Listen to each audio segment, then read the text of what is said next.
immediately. It's just a waste of time if we try to do this. We can fix things if you just let us know immediately. That would be great. Ich hätte es ja nicht auf Deutsch sagen sollen. Wenn es irgendwelche Probleme gibt, dann lass uns am besten gleich wissen. Ja. Okay, wir müssten jetzt auch, Hans-Peter, wir müssten jetzt bei YouTube sein.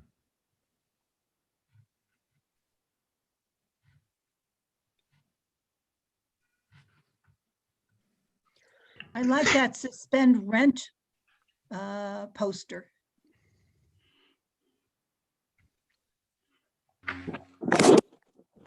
Violette ist auch dabei.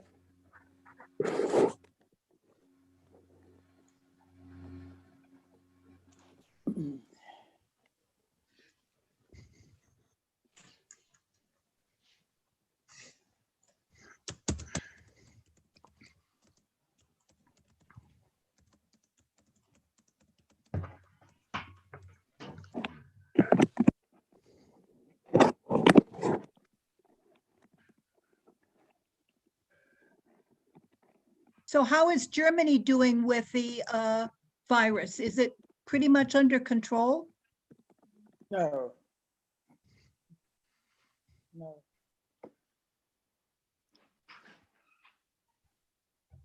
At the moment, we are in a light lockdown. Uh-huh. And actually numbers are going higher and higher. But we will know next week if the further measures will be taken.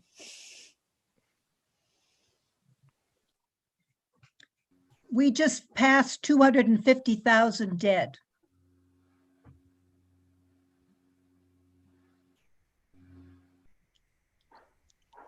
I really don't know what in Germany the number of deaths is now 13,000, okay. but in relation to 80 million of population. Mm-hmm.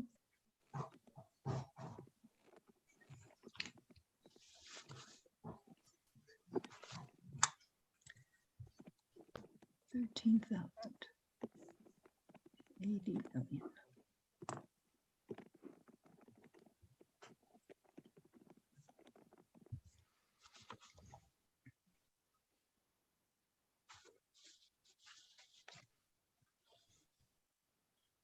So David, are you teaching classes this semester? Are you on online classes?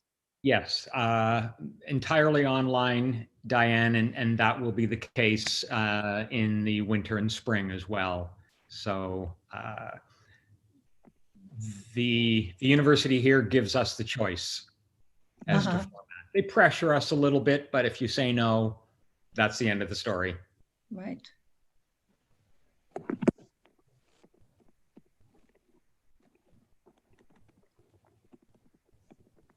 Oh.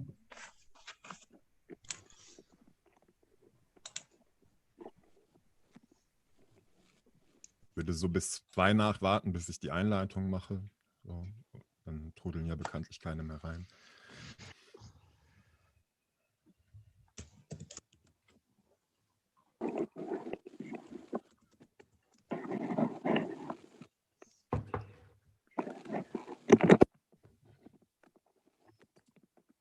Hallo Tobias, schön dich zu sehen in unbekannter Umgebung. Hallo Daniel, wir sehen uns morgen früh.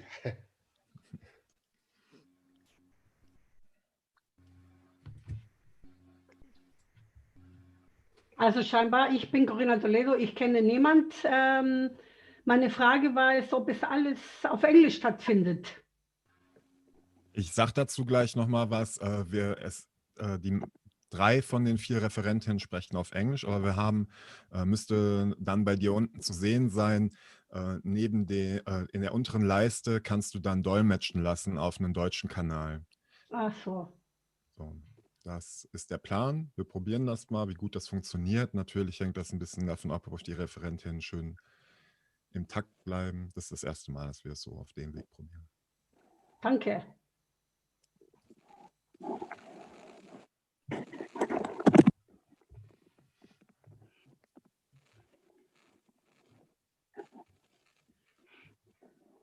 Is Germany all on one time zone? Yes.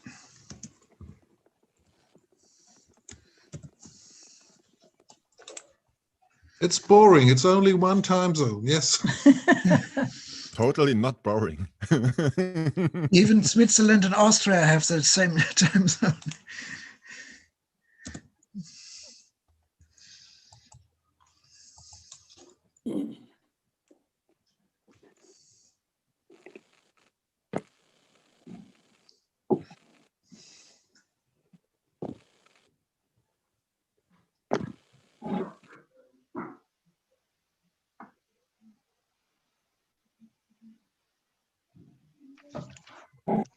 Okay, ich würde anfangen, wenn es okay ist. Genau. Erstmal herzlich willkommen. Ich wollte vorher ein paar Worte zum heutigen Ablauf sagen, damit das allen klar ist. 3 der Referentinnen heute sprechen auf Englisch. Im Zoom gibt es eine Stefan Kimmerle auf Deutsch. Es gibt jeweils die Möglichkeit, unten gleich ein Button, oder vielleicht ist er auch schon da, erscheinen Dolmetschen. Da könnt ihr auf den deutschen Kanal stellen, dann müsstet ihr den Originalton leise hören und Deutsch laut, die deutsche Übersetzung.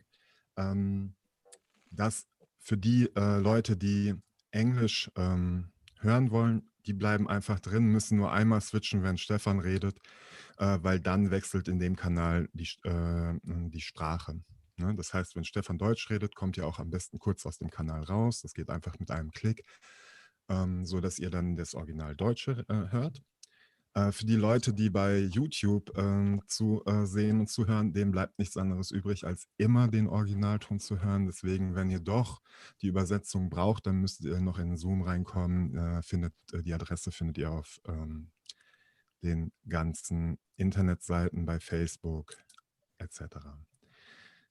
Das mit der Simultanübersetzung haben wir noch nie gemacht. Deswegen sind wir selber sehr gespannt, wie das funktioniert.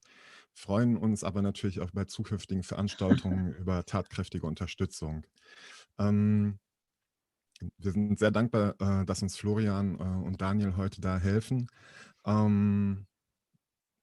Die seht ihr auch hier noch. Die können nachher allerdings nicht mehr mit uns sprechen, weil sie eben Dolmetscher werden. Die Moderation wird Angela übernehmen. Die kennen ja viele als Redakteurin und Autorin der SOZ. Und ich wollte nur noch sagen, dass wir in der letzten Woche ziemlich viele Artikel zu der Situation in den USA auf der Intersoz-Seite veröffentlicht haben. Schaut da einfach mal rein und tragt euch in den Newsletter ein. Ich glaube, ein paar kommen auch noch. Und dann nochmal, wir nehmen die Veranstaltung auf. Wir wollen daraus nachher ein Video machen, das wir schön zurechtschneiden und dann auf YouTube stellen. Haltet euch aber nicht mit Redebeiträgen etc. zurück. Wir können alles rausschneiden, wenn ihr uns das sagt. Genau. Allerdings ist zu sagen, ihr könnt euch vorstellen, 4 Referentinnen, wenn die jeder 10 Minuten sprechen, wahrscheinlich wird sie eher ein bisschen länger wegen der Übersetzung, dann war das schon ein fast abendfüllendes Programm. Deswegen ist es heute mehr als Podiumsdiskussion gesagt. Wenn ihr Fragen etc. habt, könnt ihr die gerne schon immer in den Chat stellen. Ich werde die dann probieren, oder wir werden die probieren zu sammeln, einzuordnen und einzubringen. Das war's. Das würde jetzt nochmal auf Englisch kurz gesagt und dann würde Angela die Moderation übernehmen. Vielen Dank.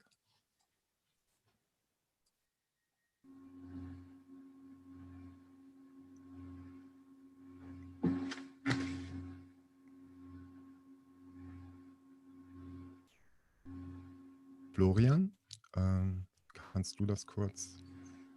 Ich finde dich gerade gar nicht. Wo ist Florian? Ah, da. Ah ja, sehr schön. Ich glaube, Florian hat schon übersetzt. Ah, Florian, du bist schon als Übersetzer drin. Hast du das schon übersetzt?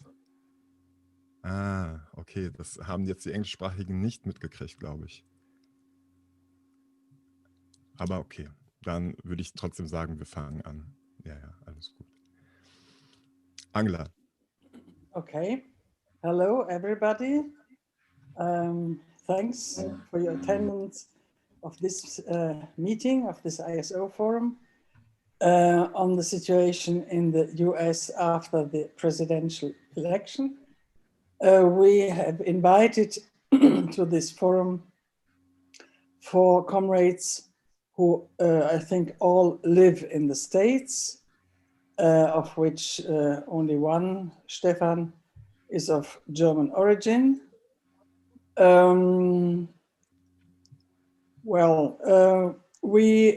think the best is if the speakers, what is that?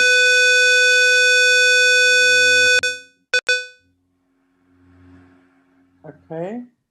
I think the best is if the speakers shortly introduce themselves, because unfortunately I don't really know everybody.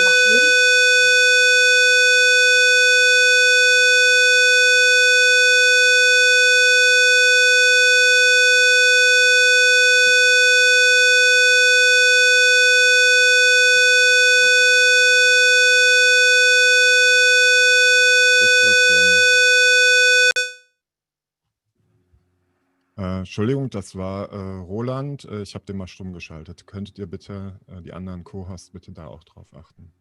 Okay.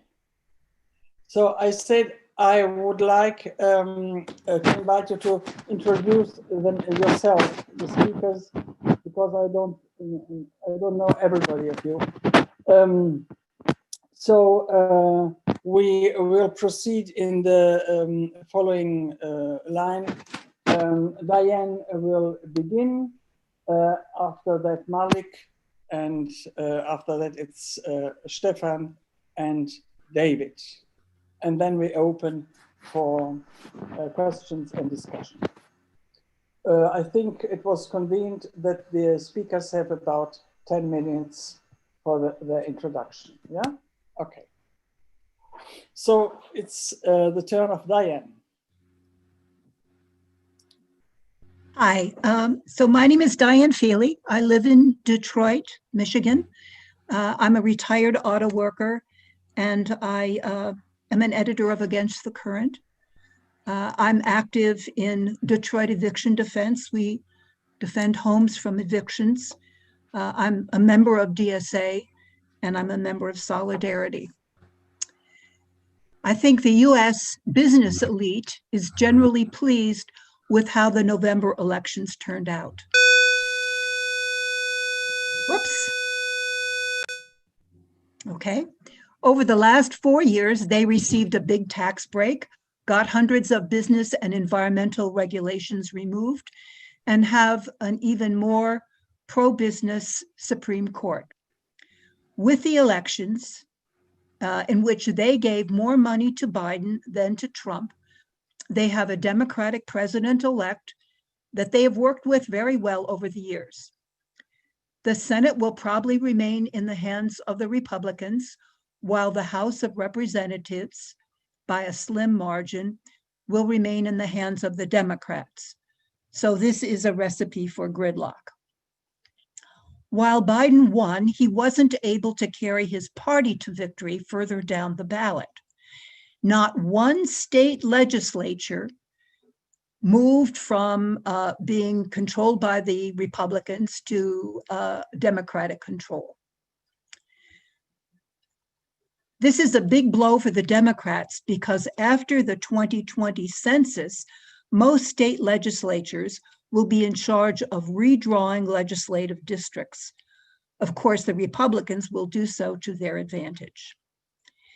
Given that Trump was an incompetent, cruel, and corrupt president, why didn't he lose by a landslide? The assumption going into the election was that the larger the number of voters, the greater possibility for a Democratic win. In fact, 150 million Americans voted in the largest turnout of my lifetime, with 100 million voting by mail or in person before November 3rd. And we did so in the midst of multiple crises: political, economic, climate, police violence, a raging pandemic, and right-wing voter suppression tactics. 2/3 of the people who voted for Biden said their number one reason was to defeat Trump. While Bernie Sanders urged Biden to run a campaign stressing workers' rights, Medicare for all, and a Green New Deal, Biden limited his talks to criticizing Trump's disastrous mishandling of the crisis of the virus. Although the Democrats hoped to win Florida to start with, it was not even close. Despite opposition from the restaurant and tourist industries, a Florida referendum to double the minimum wage and raise it every year by $1 won by a wide margin. So how could people vote for a $15 minimum wage and vote for Trump? First, while Biden didn't campaign on a pro-worker agenda, Trump's economic America First slogan promised workers prosperity. And Trump had the advantage of being an incumbent. He also played the race card, as have so many other successful Democratic and Republican politicians. Trump could tell white workers that others, whether he was talking about African Americans or immigrants, was that they weren't hard-working people, but lazy types looking for a handout. Since all politicians and most union leaders talk about buy American, Trump's American First didn't sound so bad. Some Trump voters thought he went too far in his racism, but that he did a good job running the economy, and therefore they overlooked racism. Others, of course, were delighted that he was finally saying out loud what they thought. 65% of the American population is considered white and voted for Trump about 57%. Structural racism maintains highly segregated communities and a segmented workforce. Inequality is normalized. Of course, the far right, white nationalists and militia types were emboldened by Trump. They came to his rallies with guns and organized anti-mask rallies to defy local officials. Trump's rallies became virus super spreader events. They also counter-demonstrated at Black Lives Matter rallies and sometimes infiltrated the crowd. Most socialists voted for Biden, particularly in swing states like Michigan, but few campaigned for Biden because we know he's a neoliberal. Many also realize that the Democratic Party is run and financed by the capitalist class. We voted for Biden as a weak shield against Trump and all that he represents because we don't have a viable workers' party. Some think Biden will be forced to make important reforms given the level of the crises, or at least say a mass movement can force him to go further than he intends. In any case, we have an obligation to build movements that can change the political dynamic. As you know, Trump has not conceded, and while his lawsuits have been thrown out of court, he cowed Republican politicians and operatives by the fact that he won 72 million votes, more than he did 4 years ago in 2016. In my city, Detroit, the two Republicans on the county's board of canvassers refused to certify the election results, where Biden received 68% of the votes. They cited a few small discrepancies, less than 400, not the previous charges, since disproven by reporters tracking down the stories, that dead people voted and 100,000 ballots mysteriously appeared in the middle of the night. Many voters in the Board of Canvassers Zoom meeting objected to the 2-2 decision, and the Republicans reversed their vote. One then made a motion to certify all but Detroit's ballots, essentially disenfranchising a city that is 80% African American. Meanwhile, Trump was so pleased, he was tweeting about his victory, except that in the end, the board certified all the ballots and sent them on to the state board. They will make the final decision November 23rd and then inform the Electoral College. So the anti-Trump forces knew he wouldn't concede, And across the country, we held count every vote rallies the day after the elections. Of the 14 million workers who are in 56 different unions, a majority opposed Trump, but 40% backed him. The more progressive unions discussed what actions we might take if Trump, after losing the vote, attempted to bully his way into a second term. About 24 central labor councils passed resolutions, and the more activist unions projected a series of escalating actions that could lead to a general strike if necessary. These unions included the flight attendants, several teachers' unions, a small network of auto workers that I'm a part of, and the electrical workers, among others. Calling ourselves Labor Action to Defend Democracy, we plan to stay together and make demands on the Biden administration. Biden was the first Democrat I voted for since 1964, when I voted for Lyndon Baines Johnson to stop Goldwater from blowing up the world. In all these years, we have not been able to build the party we need. Today, there are a handful of socialists elected to public office as Democrats, and a few Green Party and other independent officials. I see the tasks we have before us is to build at the grassroots, to run candidates for local office where many races are officially nonpartisan. This can give us a base and a way to work with progressives inside the Democratic Party. And secondly, to recommit ourselves to a solidaristic and anti-racist perspective in the movements we build. This is particularly important as the pandemic has now reached horrific scale.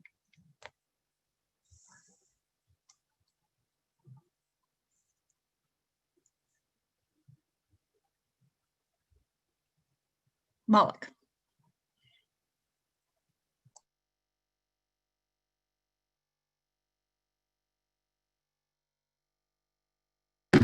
Can you hear me now? Okay.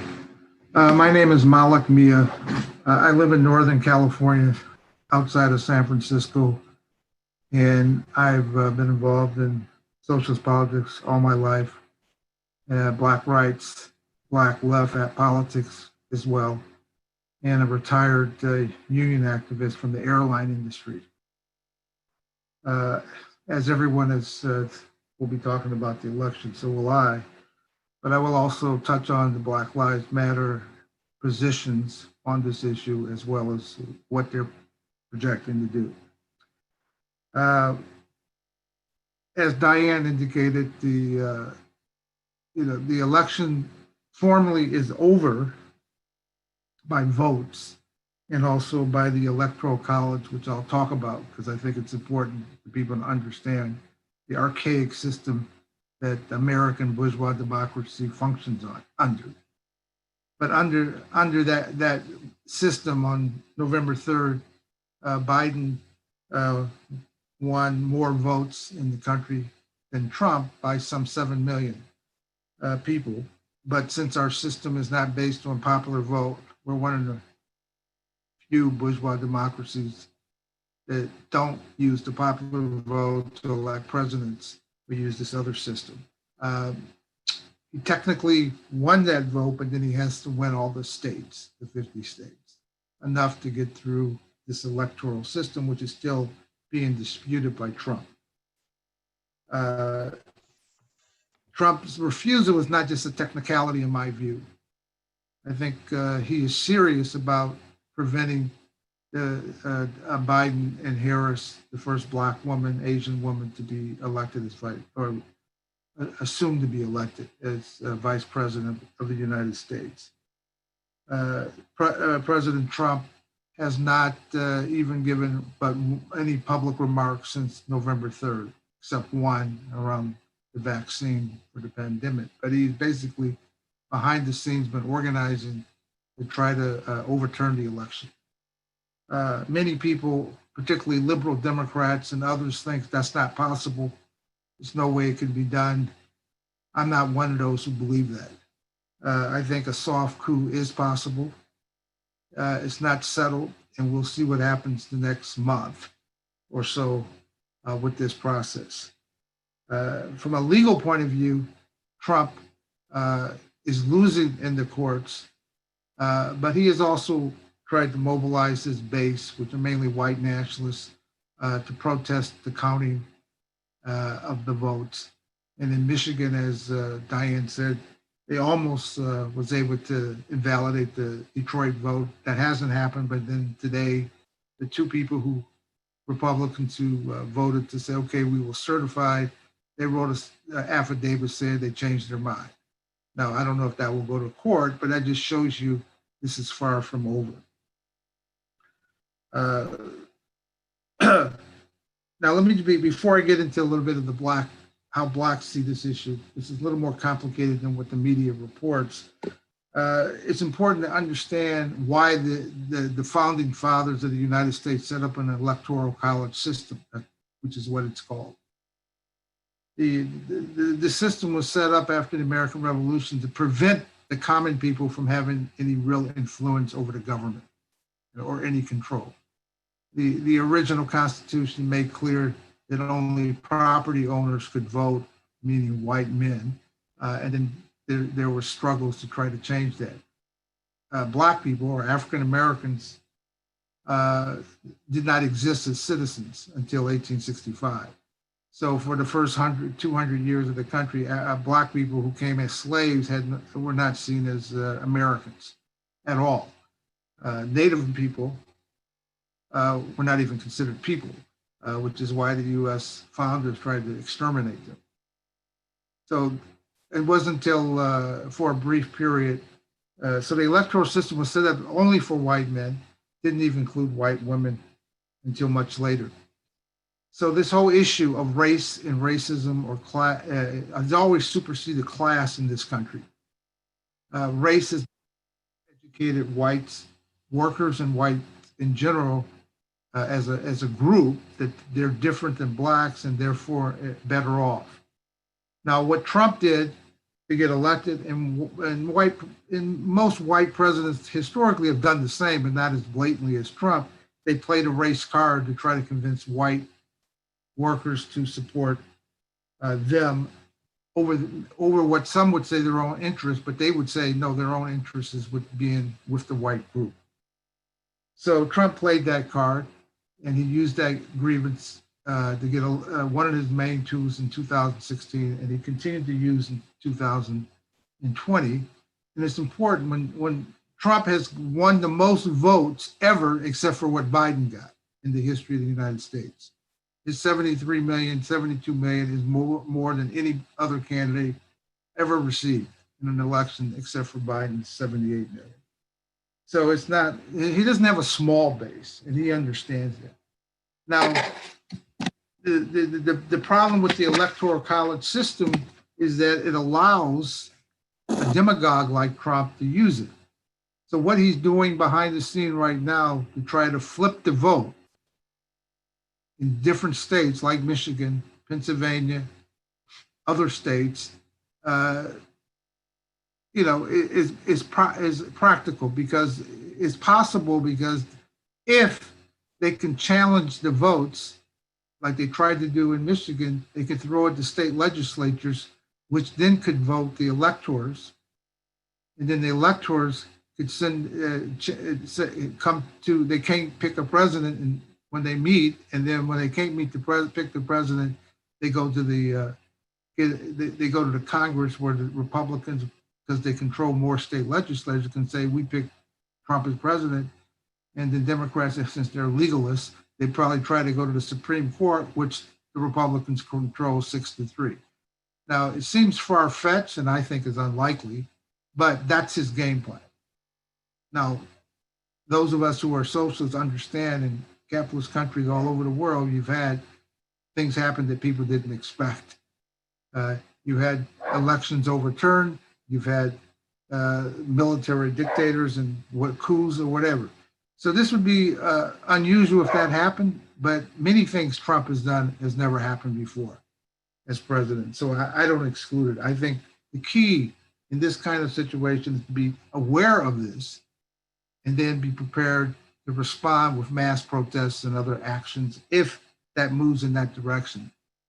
I think those on the left who just assume Biden will just step in and it will be like it used to be pre-Trump era are wrong. I don't think that's the case. It may happen. Even then, that will not work because you can the right with not understanding the dynamics I'm talking about. Now, the people who do better understand this, in my view, is the Black left. The Black left, and that's the broader Black community, but especially the Black left, the people who helped create what is called the Black Lives Matter movement 7 years ago, which was during President Obama and Vice President Biden's administration. That's when the movement began. They recognized the structural racism of American capitalism, and they understood that the only way to get any change, any reforms, is through mass protests. And that's what they've done. They started under Obama and they continued under Trump. It began around the police issue because that's the most common police violence against Black people. And most of the Black left organizations, the Black Lives Matter organization, and there's several, there's not one, there's many, nationally and also locally, they all understood that however you voted, and many of them obviously voted for Biden as a lesser evil, they understood that no matter what happened November 3rd or November 5th or January 20th, you had to continue to protest in the streets. That is important. Even when they issued statement after November 3rd, they focused on that Black people were the key force that even got Biden elected, and that force is necessary to bring change. That is not understood by the US labor movement. That's not as understood by most groups. African Americans understand it because if you live 400 years where you're not even considered people or a citizen until 1865, and then you couldn't get the vote till 1965, that is over 300 years, there's no illusions about what racism is or how things can be turned back. So to me, the most significant thing about this election is the recognition that the key to change is that you have to keep fighting in the streets, that you have to continue to build the movement against police and these other forces, and then have no illusions in Biden and people like that, and because it will not bring real fundamental change. So I see, I'm like I said, I'm not as confident that the right will not make some adjustments over the next month. I doubt that Trump will do it, but I don't exclude that being a possibility. It would throw the whole system in chaos. It will throw it in chaos, but it doesn't mean it cannot happen. And that's my main point. It's not excluded. The soft coup, as I call it, is underway. It's not complete. The only thing that must be done is mass protests and actions, not focus on the electoral question even now, and make it clear to the ruling class, which is much broader than Democrats or Republicans, that you have bigger problems if you do not allow this form of bourgeois democracy to continue. People will see it, and then you'll have our own, Arab type spring in the future. So that's the main point I wanted to make. Thank you. Thank you, Malik. Who is the dog? Does he want to speak? Dog. It was my dog barking. Oh, okay. Okay. Kannst du den stumm schalten? Sonst, weil das, ja, okay, danke. So it's the turn of Stefan. Ja, vielen Dank für die Einladung, hier zu sprechen, und wir sind deutsch-amerikanischen Austausch organisieren. Vielen Dank auch an die beiden Vorredner, die, glaube ich, ziemlich wichtige Bereiche abgedeckt haben. Ich wollte mich deshalb jetzt ein bisschen konzentrieren in meinem Beitrag auf die Situation der neuen Linken und wie ich das sehe und versuchen das jetzt auch ein bisschen für ein deutsches Publikum verständlich zu machen. Aber ich glaube auch, dass das, was ich da sagen könnte, auch weitere Diskussionen hier im Panel hervorruft. Das wäre ja auch hilfreich. Ich starte mal damit, wo ich finde, Dianne hat sehr gut gesagt, dass das auch eine Art von Niederlage der Demokratischen Partei war. Ja, es war wichtig, dass Biden gewonnen hat, aber die blaue Welle, Wahlsiege für Demokraten sind ausgeblieben und das war dann direkt am Tag nach der Wahl, dass dann auch das Hauen und Stechen in der Demokratischen Partei angefangen hat. Also da wurde ein Mitschnitt von einem Telefonat der Repräsentanten im Repräsentantenhaus der Demokratischen Partei geleakt, wo klar wurde, dass da die Moderaten, also jetzt relativ gesprochen die Rechten der Demokratischen Partei in die Offensive gehen, wo dann Abigail Spanberger aus Virginia sagt, wir dürfen das Wort Sozialist oder Sozialismus niemals mehr benutzen. Wir haben gute Abgeordnete deswegen verloren. Also wird dann der linke Flügel beschuldigt und das war so die Hauptrichtung da von dem Angriff. Dann die Linken haben da durchaus dagegen gehalten. Also Rashida Tlaib hat dann gesagt, um ehrlich zu sein, es klingt so, als ob ihr uns sagt, wir sollten aufhören, für die Dinge Druck zu machen, die schwarze Menschen wollen. Alexandria Ocasio-Cortez, also das sind alles jetzt linke Abgeordnete, Teil der Squad oder der jetzt auf, glaube ich, 10 Leute angewachsenen linken Gruppe innerhalb der demokratischen Fraktion im Repräsentantenhaus, AOC, Alexandria Ocasio-Cortez hat dann gesagt, alle Abgeordneten in umkämpften Wahlbezirken, die eine Gesetzgebung für eine Gesundheitsversorgung für alle unterstützt haben, haben ihre Sitze verteidigt. Wir wissen auch, basierend auf den Ergebnissen, dass die Unterstützung für einen Green New Deal keine Hypothek war. Also gab es ein offenes Hin und Her und es ist ziemlich hart geführt worden. Aber AOC hat dann hinterher in der New York Times kommentiert, ja, dass die Rechten halt lernen müssen, dass wir nicht der Feind sind, dass wir ja helfen wollten und so weiter. Das ist der Punkt, wo mich das auch ein bisschen an Corbyn in Großbritannien erinnert hat, wo die Linke dann so, ja, wir wollen doch nur helfen, wir sind doch alle Freunde, nur eine Haltung einnimmt, weil ein bisschen zugespitzt. Ich finde, dass die Linke jetzt oftmals zu scharf AOC abschreit, die macht einen Kommentar und dann ist gleich der Großverrat. Ich finde, dass die eigentlich ziemlich Rückgrat zeigt, als eine linke Art von sozialdemokratisch jetzt in den 70er Jahre sind, Position. Und da jetzt nicht den Verrat organisiert, aber diese Naivität, würde ich mal sagen, die ist ja durchaus sichtbar. Trotzdem glaube ich, dass wir da festhalten müssen, dass sich diese Linkswende in den USA ausdrückt mit sozialistischen Abgeordneten, aber den Begriff ein bisschen breiter verwendet, innerhalb der Demokratischen Partei, einer durch und durch kapitalistischen Partei. Ich weiß nicht, ob ich gesagt habe, dass ich Stefan Kimmerle heiße und hier in Seattle lebe, Reform and Revolution in der DSA aktiv bin.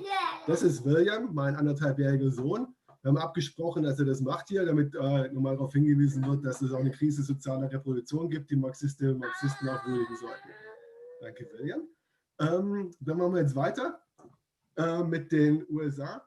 Also dieser Widerspruch, dass da eine Masse von Sozialistinnen und Sozialisten im weitesten Sinn politisiert durch die Bernie Sanders-Kampagnen, sich aktivieren, organisieren und dann ist ja aber Ausdruck innerhalb der demokratischen Parteien oder durch und durch kapitalistischen Parteien. Das ist, was man mal nachgehen muss und mal gucken muss, wie entwickelt sich das.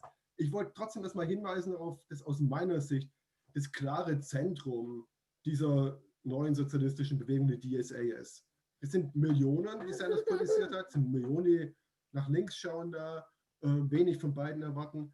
Aber es ist trotzdem, glaube ich, entscheidend, dass es auch einen organisatorischen Ausdruck findet in den Democratic Socialists of America, die DSA, die in dem Wahlkampf 2016 von Sanders von 4.000 oder 5.000 auf 6.000 bis 8.000 angewachsen sind, aber dann unter Trump explodiert sind auf 80.000 Mitglieder jetzt. Viele neue Ortsgruppen entstanden, komplett neue Führung, eine andere Ideologie, die die Organisation trägt.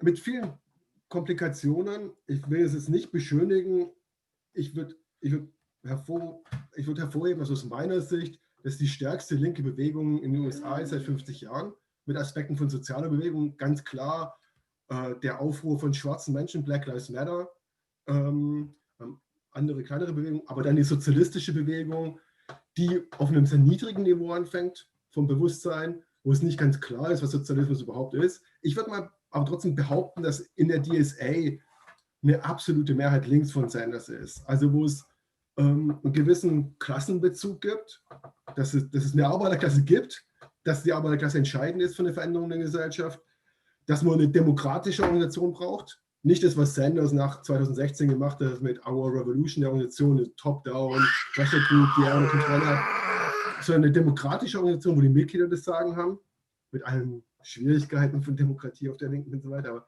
dann eine Organisation, die auf Aktivismus setzt und ja, sozialistische Ideen vertritt, links von Bernie Sanders und die in sich sehr vielfältig ist, mit Debatten über, was denn marxistische Politik sein soll oder was linke Politik ist und mit einem großen Hang auch zu Identity-Politics, Identitätspolitik, aber auf der einen Seite, auf der anderen Seite auch ein Stück weit so Ökonomismus, Reduktion auf Klassenfragen, bei anderen Fügungen. Ich finde, das ist eine sehr spannende Entwicklung, eine sehr spannende Debatte, die man näher angucken müsste. Da glaube ich auch, dass jetzt so die Veränderungen in der DSA entscheidend waren. Also 2017 war ein Bundeskongress, eine Convention, wo eine ganz andere Führung gewählt wurde. 2019 war nochmal ein Bundeskongress. Der Bundeskongress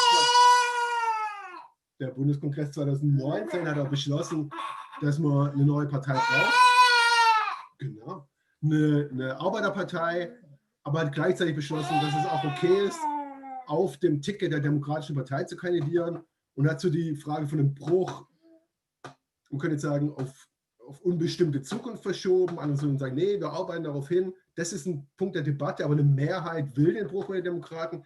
Ich glaube jetzt auch eine Mehrheit in der DSA, eine Mehrheit auf der breiteren, von Bernie Sanders inspirierten Linken, mag die Demokratische Partei nicht, will eine Alternative, aber ist immer wieder erpresst in das Zwei-Parteien-System.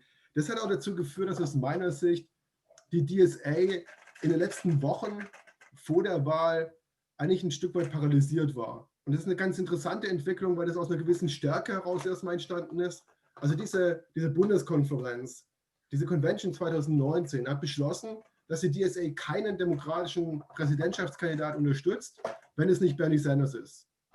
Und es war enorm wichtig, um klarzumachen, dass DSA kein Anhängsel der Demokratischen Partei ist. Und dass man da eine klare Linie zieht, weit im Vorfeld der Wahlen, wo die Vorwahlen, glaube ich, noch nicht mehr angefangen hatten. Wir unterstützen Bernie Sanders und niemand anderes. Und es war eine Hilfe bis zum letzten Tag in dieser Wahlkampagne, dass DSA unabhängig geblieben ist und Biden nicht unterstützt hat.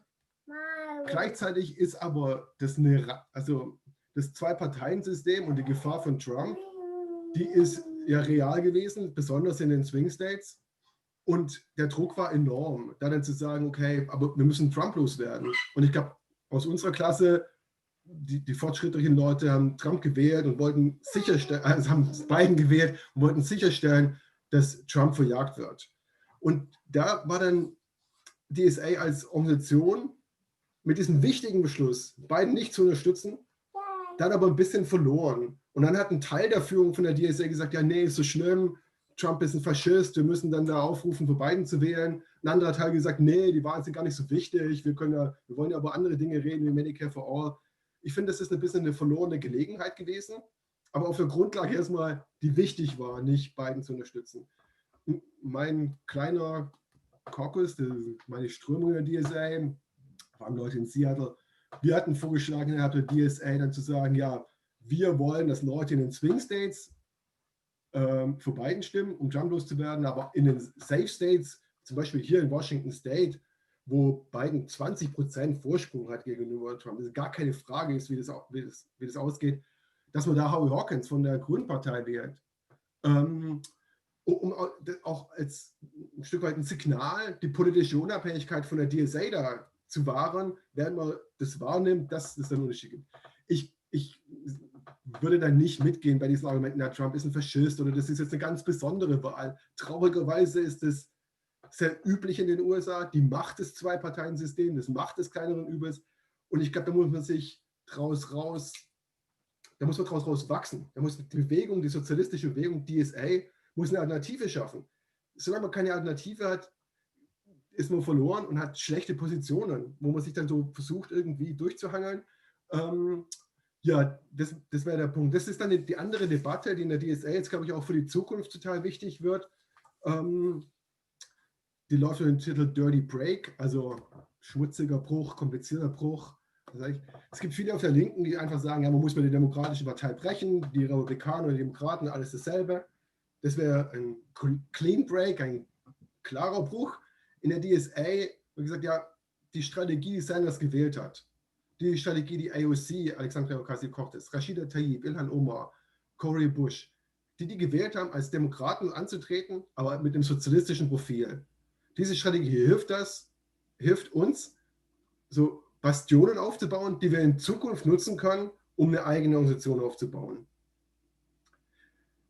Das ist eine ziemlich komplizierte Position mit allerlei Gefahren. Das wäre nicht das erste Mal, dass eine sozialistische Bewegung, dass eine linke Bewegung in den Armen der Demokratischen Partei versandet.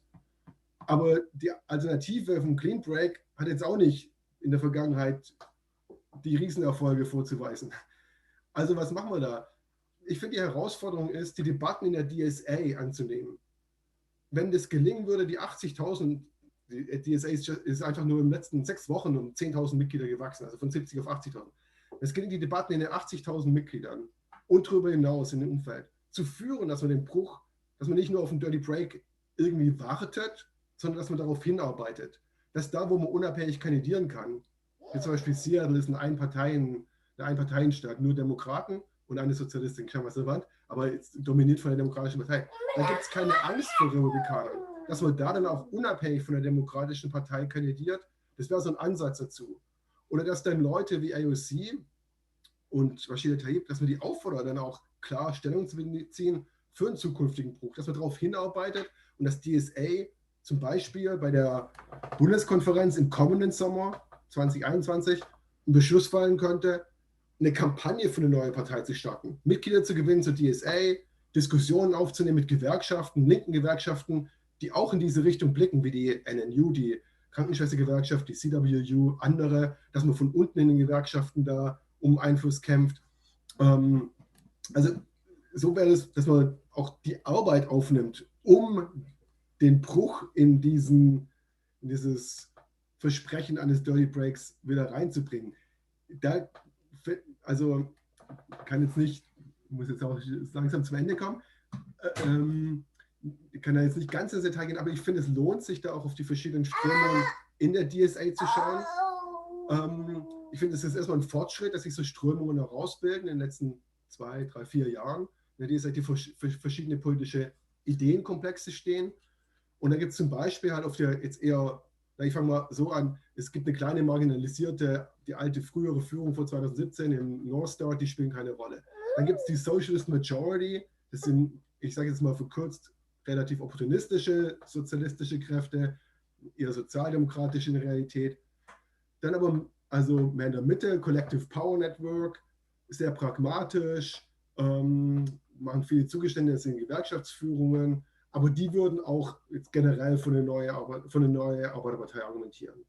Dann ein bisschen links davon ist Bread and Roses, sehr einflussreich, weil die mit dem Jacobin Magazin verbunden sind, die ja auch ihr internationales Medienimperium aufbauen. So flopsig sagen darf. Also Bread and Roses, Jacobin, die so Neo-Keynesianer sind, die sich auf Ralph Miliband und Poulanzas beziehen, demokratischen Weg zum Sozialismus, die sind in Worten für diesen Dirty Break, für diesen komplizierten Bruch, verschieben das aber eigentlich auf den St. Nimmerleinstag. Die waren jetzt aber auch zum Beispiel in der Frage der Unterstützung für Biden, die Beströmung selber, Bread and Roses, mit einigen Vertretern auch in der bundesweiten Führung, die waren da gespalten. Also der linke Flügel von Bread and Roses hat gesagt, ja, die Präsidentschaftswahl ist nicht so wichtig, wir sollten da jetzt nicht so viel sagen. Bisschen verkürzt jetzt von mir zusammengefasst. Der rechtere Flügel von Bread and Roses, wenn man das so relativ ausdrücken will, hat gesagt, nee, lasst uns eine Kampagne für Biden machen, wir müssen jetzt Trump loswerden und dann danach auf der Straße ein bisschen. Das spiegelt so ein bisschen wider, wo die Debatten sind. Dann gibt es auf der Linken okay, du solltest langsam zum Schluss kommen. Linksradikalere Kreise. Das sind so die Debatten, die da stattfinden, die, glaube ich, auch für die Zukunft, für das, wie man um so einen Bruch mit der demokratischen Partei tatsächlich kämpfen kann, aus meiner Sicht eine entscheidende Rolle spielt. Ich lasse das mal hier. Dankeschön, thanks. Stefan?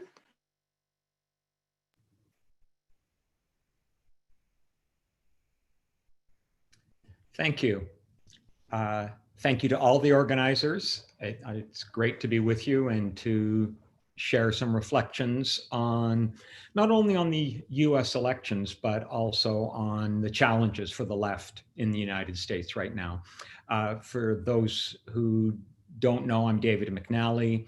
I'm teaching history at the University of Houston at the moment. I'm involved with a couple of fairly substantial anti-racist campaigns in Houston, and I was a longtime activist, first with the International Socialists in Canada and then with the New Socialist Group.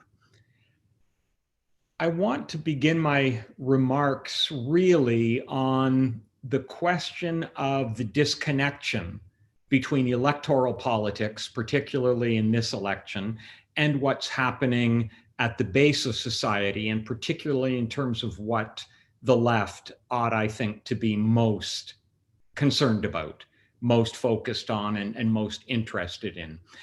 And Diane's already talked about one indication of that disconnection, which is to say that Trump won overwhelmingly in Florida, and yet 61% of voters in Florida endorsed raising the minimum wage to $15 an hour. And that kind of disconnection is typical because bourgeois electoral politics distort what's going on at the base of society. But I think that was particularly true in this election. And I say that because of the scale of the uprising after the police execution of George Floyd in Minneapolis in late March of this year. The New York Times says, I think correctly, that the uprising which happened from late March through July was the largest social movement in US history.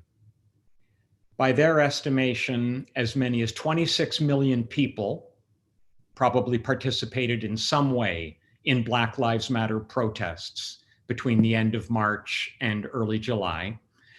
And these protests happened in at least 2,500 towns and cities across the United States.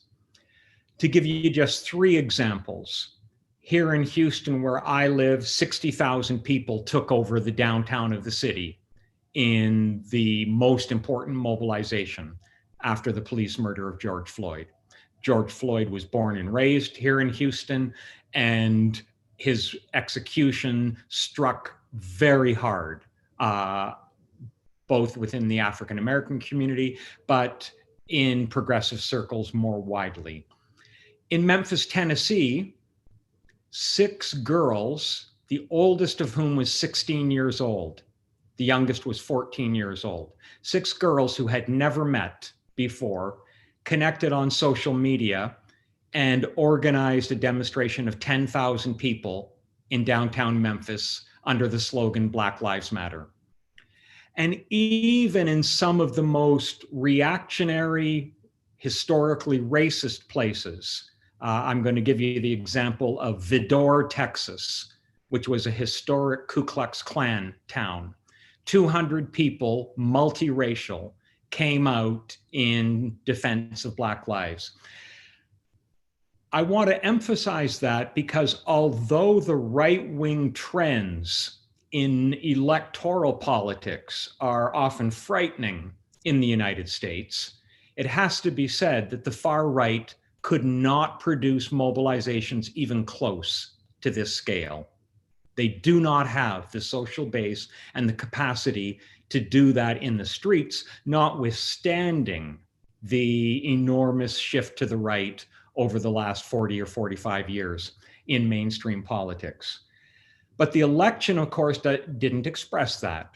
And electoral politics in a bourgeois democracy like the United States, where money rules everything in electoral politics, certainly above the local level, makes it extremely difficult for a movement like that to find political expression at the level of national politics. Moreover, the choice people were given is between two right-wing parties.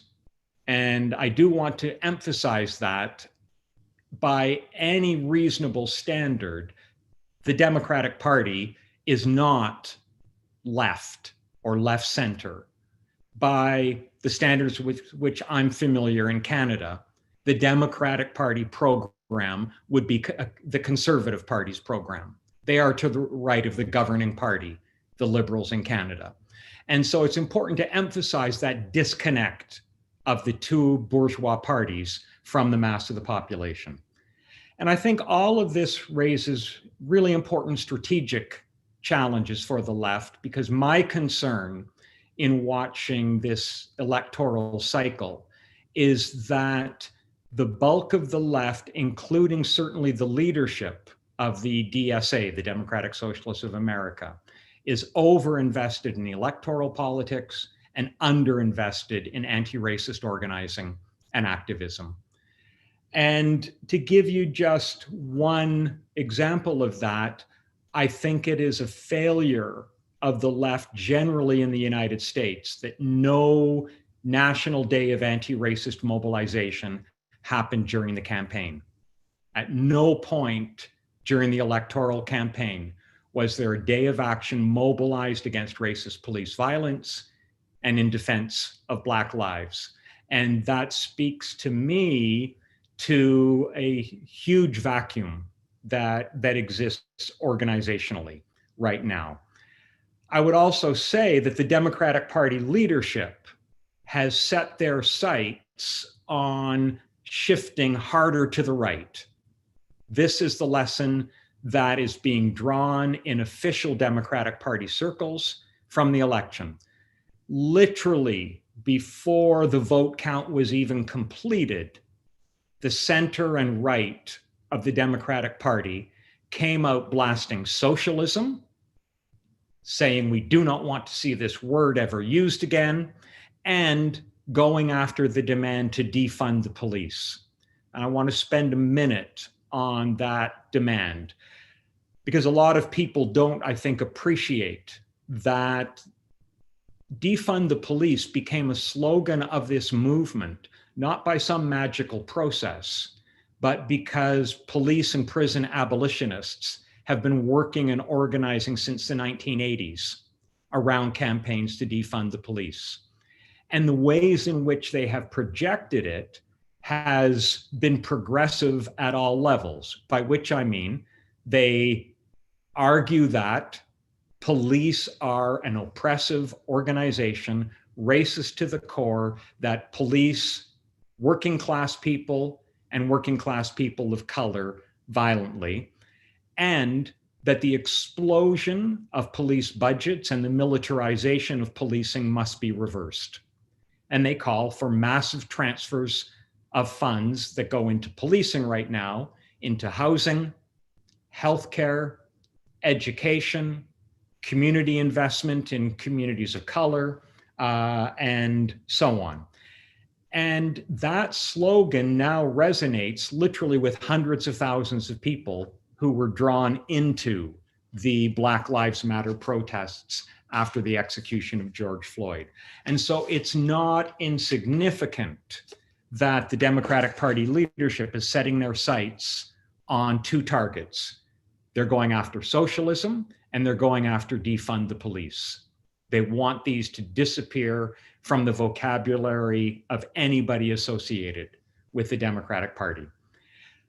And they argue that you cannot get elected based on these things. The irony of the claim is that, as some of you will know, when you enter a ballot in all kinds of states and cities in the United States, there are all kinds of other propositions and measures on the ballot. Many of them were about policing and criminal justice this year.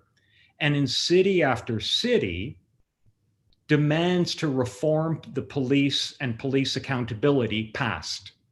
Pittsburgh, Oakland, Columbus, Ohio, San Diego, Philadelphia, Brunswick, Georgia, where the district attorney had been involved in backing the police in a racist murder, that district attorney was removed through the vote. Decriminalization of marijuana possession, successful in a whole number of places. Eliminating cash bail, which criminalizes poverty, successful in a whole number of cities. And in Los Angeles County, something called Measure J, which removes hundreds of millions of dollars in the city budget and assigned it to housing, healthcare, and community investment, and which explicitly said in the ballot measure that these hundreds of millions of dollars could not be redirected to prisons, jails, or police. That measure passed by 57%. So the Democratic Party leadership claim that if you're associated in any way with anything that looks anti-police, you lose, was repudiated in the voting. In other words, they're doing it not because you can't win on these issues, but because you cannot raise the hundreds of millions and billions of dollars you need for presidential campaigns, for Senate campaigns, and so on. And in fact, activists in Pittsburgh who played a really important role in Biden winning the state of Pennsylvania have said that they brought out first-time and very occasional Black voters precisely by campaigning around defund the police. So it certainly resonates in some places. And this brings me really to my final comments. I said earlier that I have a concern that a lot of the left in the United States overinvests in electoral politics and underinvests in anti-racist organizing. And it seems to me that there's a significant opening right now in the United States for building a left that foregrounds anti-racism. And in foregrounding anti-racism, you also begin to push back against all of that playing of the race card that Malik and Dianne talked about by Trump. You begin to embolden anti-racist activists in communities and in workplaces and schools and so on. It was the multiracial urban working class and suburban working class that won the election for Biden. And yet the Democrats want to turn precisely against the issues that resonate most with the most advanced, class-conscious, anti-racist members of that multiracial working class. And so while I feel that the growth of the DSA has been hugely important, I also want to argue that a significant opportunity was missed in this election cycle to build national campaigns during the election campaign around Black Lives Matter and against police racism and police violence, to keep those alive, to keep mobilizing the activists to try to shape the political agenda and the political debate by grassroots mobilization. And I want to suggest that if our task in this moment and in this period is to be very focused on the building of militant socialist minorities, that strengthening them, and in particular, deepening their connections with working class communities of color is a priority, then the left in the United States, I think, needs to recommit and reorient to working class and socialist anti-racism on a much more dynamic scale than was the case this time around. And I say that not just because I think it's politically correct in the abstract, but also because I think that the uprising after the murder of George Floyd shows that there's a very significant social base for organizing along those lines. And it's something that I hope that the US left can begin to debate and discuss in a much more serious way. So thank you, comrades. Thank you, David. Thank you very much. We come now to the discussion round. Of course, the speakers can intervene and answer to questions which are posed to them at any time. But in spite of that, at the end, you will have, the four speakers will have the opportunity for closing remarks of around 3 or 5 minutes. So we must deduce those 10 minutes, or 15 minutes, we must deduce them from the discussion time we have right now. Now I switch to German because I have to address myself to the speakers in the discussion. Wir bitten euch, erstens, dass ihr eure blaue Hand erhebt, wenn ihr sprechen wollt. Das vereinfacht mir sehr den Überblick darüber, wer sprechen will und auch in welcher Reihenfolge. Des Weiteren seid ihr gebeten zu sagen, in welcher Sprache ihr reden möchtet. Und zwar bevor ihr gesprochen habt, damit das erleichtert den Übersetzern den Job zu wissen, wie sie jetzt switchen wollen. Im Prinzip, glaube ich, könnt ihr euch auch selber übersetzen, dann solltet ihr das aber auch signalisieren. So, wir haben jetzt praktisch noch eine Dreiviertelstunde für die Diskussion. Ihr könnt auch Fragen in den Chat schreiben. Dann würden die Fragen gesammelt und das würde dann vielleicht die Sache auch nochmal abkürzen und vereinfachen. Jetzt schreibt jemand, Bernd, in den Chat, wo ist die blaue Hand? Kann das Michael beantworten?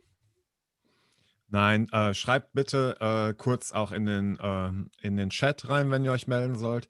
Ich habe schon eine Frage vorhin genommen und ich habe gerade Wilfried auf Englisch gestellt, dass er ins Englische übersetzt.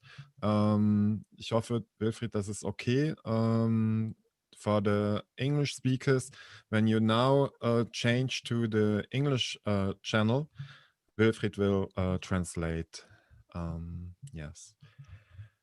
So, ich habe jetzt als Rednerin Corinna, Manuel und Bernd.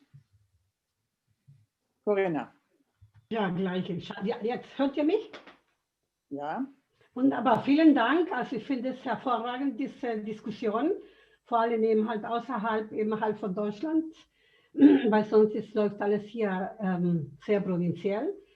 Eine Sache, ich habe davor schon ein paar Fragen eben gestellt, aber jetzt erscheinen sie mir fast alle nicht unwichtig, aber relevanter für mich, dass es in dieser Diskussion von den sogenannten Linken und Marxisten und so weiter, dass die weltweite Diskussion von Feminismus, Ökofeminismus überhaupt eben nicht angesprochen wird, weil ohne diese Diskussion und Theorien, die eben halt weltweit diskutiert werden, geforscht wird, nicht berücksichtigt wird. Das wundert mich sehr, weil ohne diese Frage, die ja auch, wie gesagt, in Lateinamerika und in Afrika mit Dekolonisation zu tun hat, mit der Unterdrückung der Frauen, und eben andere Gruppen eben, finde ich also unfassbar, ne? Weil es die betrifft auch alles. Also Biozid nenne ich das. Wir sind Frauenkunstpolitik hier in Deutschland. Wir arbeiten für Migranten, mit Frauen und weltweit mit verschiedenen Organisationen. Ja, das war eigentlich meine Priorität. Ich hatte ja auch davor, wollte ich auch wissen, inwieweit eben, wie viel Prozent eben halt von den Migranten und Schwarzen in den USA eben für Trump gestimmt haben. Das ist ja auch hier in Deutschland auch teilweise, zwar nicht so gravierend, aber auch. Und von Frauen, die ja auch einen Teil, das kann man ja auch nicht wegleugnen, eben in den rechtsextremen Ideologien. Und auch eben für solche Systeme, also unterstützen eben halt die Dominanz, Hegemonie der Männer weltweit, sonst eben hätten wir nicht sowas. Und dieses Biozid, also die Vernichtung alles Lebendiges, muss gestoppt werden. Und das wundert mich, dass das hier in den ökonomischen Modellen sich auch nicht weiterentwickelt haben. und nur auf den Marxismus, die ja auch eben unter ganz andere Voraussetzungen eben halt entstand. Klar gibt es ein paar Theorien, die gut sind. Ne? Das war es also grundsätzlich. Dankeschön. Versucht euch an 2 bis 3 Minuten zu halten, sonst kommen zu wenige dran. Dianne sagt, beklagt, dass es keine Übersetzung auf Englisch gibt. Wir probieren es gerade zu regeln. Moment. Wilfried ist stumm geschaltet gewesen, deswegen ich probiere gerade, dass Florian den Englischkanal macht. Ich stelle das eben um. Sorry. Should be now. Wilfried, soll ich das alles wiederholen? Nee, du kannst es zusammenfassen, oder? Nein, es gab eine kurze Zusammenfassung von Michael im Chat dazu.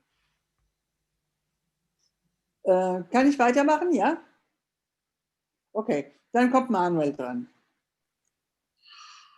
Firstly, I want to thank very much the comrades for their presentations. It's very useful for us to discuss with US American comrades and surely also with Stefan Kämmerle.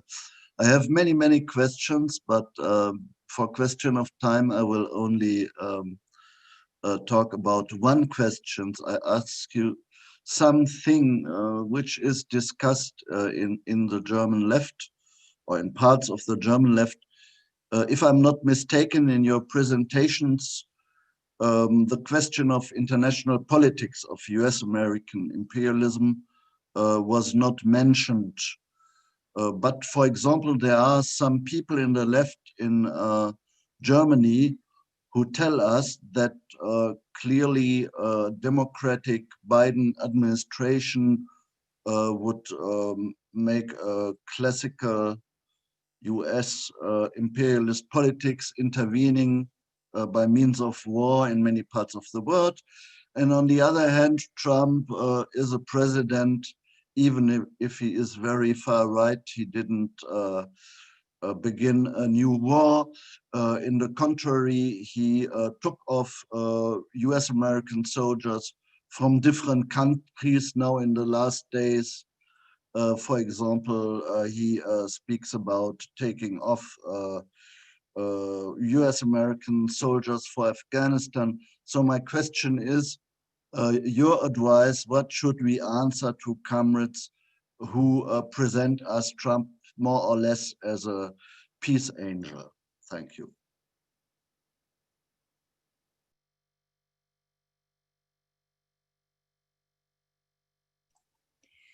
Angela, do you want to take several questions?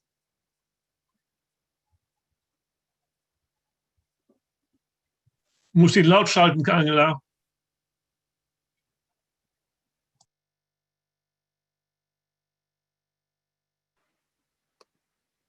Yeah, okay. You want to answer right now? Do so, Dianne. I would just say Biden will return to sort of the Obama framework of foreign policy. In general, the Republicans and Democrats are closer on foreign policy than they are on domestic policy. But I believe that Trump has waged war.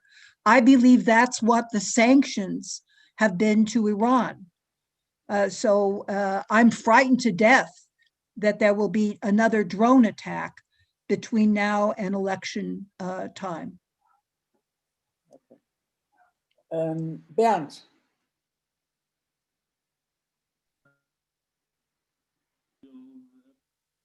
I wanted to ask, you have a lot of... Bernd? Bernd, you don't hear me? Microphone. You hear me now? Yeah. Okay. There are a lot of mechanisms in U.S. Administrative and governmental things like Supreme Court or Senate, House of Representatives designed that not a lot of things can be changed even in a progressive way. How is the American system at all discussed in the United States? For example, Supreme Court. Trump announced there's, I guess, a lot of some judges from very reactionary judges, and you only would get rid of them if you shot them. So that's even if Democratic Party or parts of Democratic Party would have a left tendency, it would be really hard to get changes in a socialist direction, even if there was a political will in the United society, in the state society. For example, regions mainly settled by very, the Bible Belt has a lot of weight in not the urban centers in the United States, but the Bible Belt has a lot to say. So how it is discussed in the US left.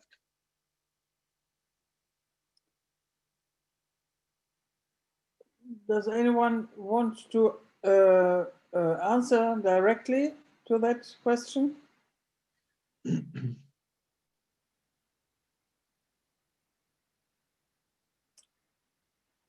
For the moment, I don't see anybody. So I repeat the question of Corinna, which has been perhaps not well understood. She asked, why is one of the largest movements, the women's movement, in the so-called leftist ideologies, movements not considered here, especially ecofeminism? Well, I could take a stab at this. Okay. I live in a part of the country in which women are very involved, but not as the women's movement.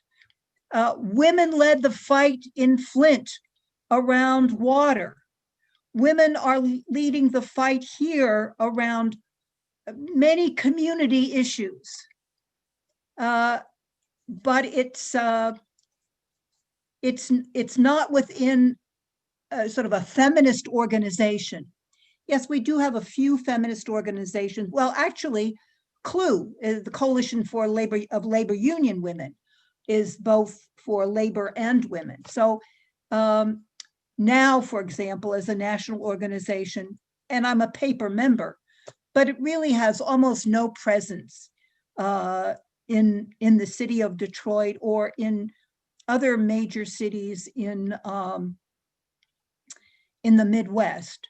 I think some of these movements are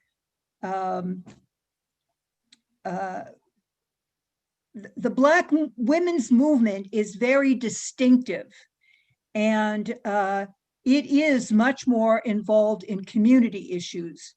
And I live in a city that's 80% African American. So it's a very different perspective. Yes, women support these feminist issues, but that's not the focus of their ordinary work. If I could also come in on Diane's point, I think that the dynamics are much different, I think, than a lot of people appreciate. And I say that because on the one hand, the Me Too movement was deeply split and told to shut up during this campaign because Tara Reade had come forward with very credible claims of sexual assault against Joe Biden. And the leadership of the feminist movement refused to support Tara Reade and the campaign. This meant a demobilization of Me Too because they wanted Trump out, and therefore there was not to be any criticism of Biden. Secondly, on Dianne's other point, it's very important to stress that all of the founders, the original founders of Black Lives Matter, were women. Black feminism has been the backbone of police and prison abolition. If you look at the founders going back to the 1980s, it's people like Ruth Wilson Gilmore and Angela Davis. But for them, the movement against policing was at the forefront of their sense of what Black socialist feminism ought to look like in this context. And so the dynamics are very complicated because on the one hand, liberal feminism was going totally for Biden and refusing to support the Me Too campaign around Tara Reade. And as Dianne said, huge numbers of Black left-wing feminists were working around Black Lives Matter and defund the police, the community-based mobilizing that was happening in cities like Minneapolis. So there was a feminist presence all around, but it was not being channeled through officially feminist organizations, particularly liberal feminist ones. Thank you. Ron, do you want to take the floor for your comment? Well, I'm not qualified to speak on behalf of women. I put in the chat box that, you know, I thought that my observation is that the women's movement is coming to with the fact that, once again, the majority of white women, along with the greater majority of white men, voted for Trump. The Black women were the largest mass voting bloc against Trump in the United States. I also put in the chat box that while I respect all the motivations for voting for Biden and have never told anyone not to vote for Biden, I was for voting for Howie Hawkins and Angela Walker, socialists of the Green Party, in every state of the United States. Thank you. Thank you. Gibt es jetzt weitere Fragen? Oder möchte Stefan zwischendurch noch etwas sagen?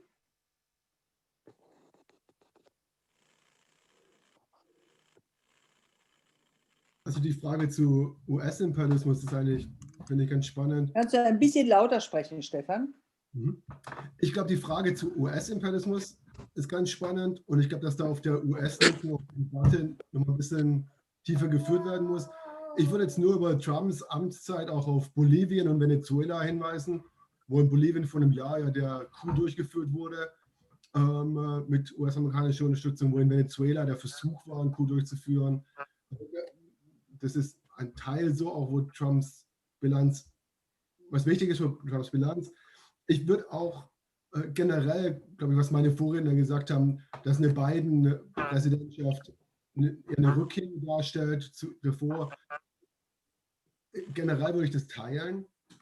Ich glaube nur, dass die Verschiebungen von Trump mit einem harten Anti-China-Kurs, mit Neonationalismus, ich glaube, dass Biden mehr davon fortsetzt, als einfach nur an Obama anzuknüpfen.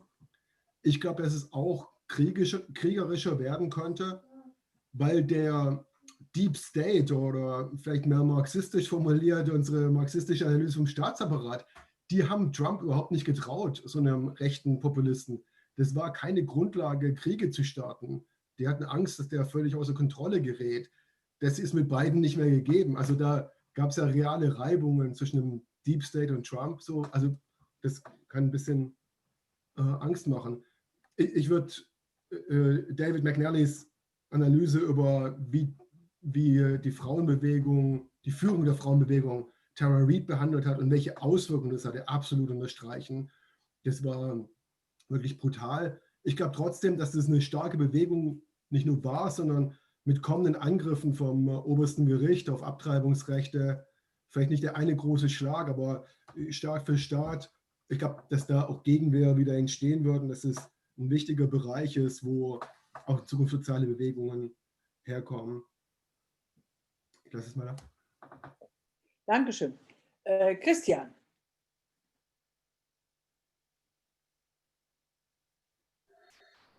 Ja, ich habe eine Frage. Mir ist besonders aufgefallen während der Wahlkampf, dass die Rechten, die Faschisten offen aufgetreten sind, sich massiv auch mobilisiert haben, vielleicht nicht so stark wie die Linken oder wie die Black Lives Matter, aber immerhin, ich fand sie sehr bedrohlich und auch die Frage ist, dass diese rechte Formierung nicht vorbei ist. Diese rechte Formierung wird weitergehen und wird bei den nächsten Wahlen wieder eine größere Rolle spielen, denke ich.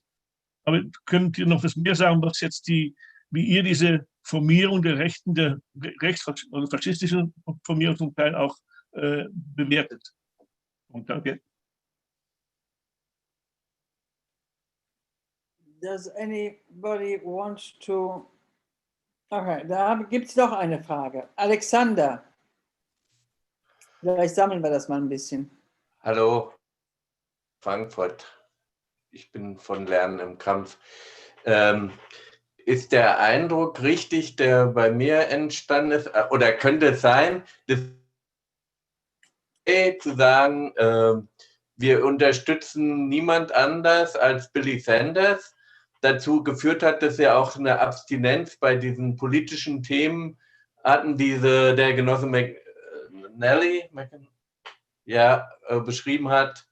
Also, dass nicht dieses Black stärker im Präsidentschaftswahlkampf, weil die DSA sich insgesamt zurückgezogen hat. Okay. Das war schon. Danke.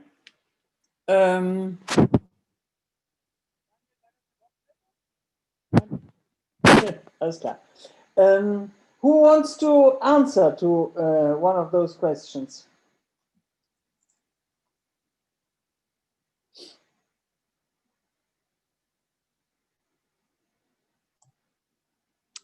Niemand. I'll try to answer about DSA.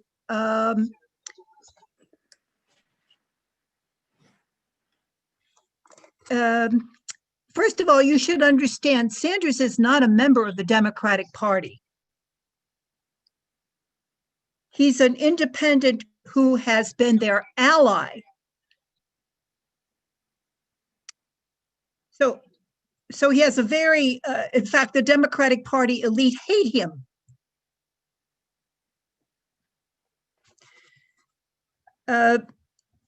So he was very important for people radicalizing.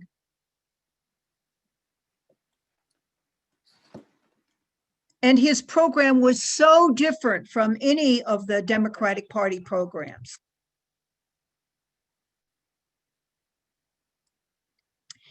So my chapter of DSA,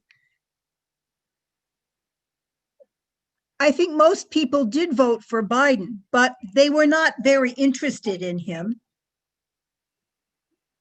We did support a couple of Democratic Party candidates who basically won in the primary and therefore were going to win in the election.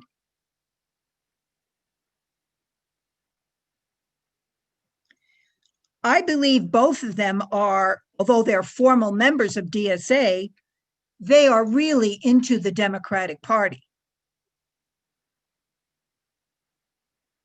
So I think there is a problem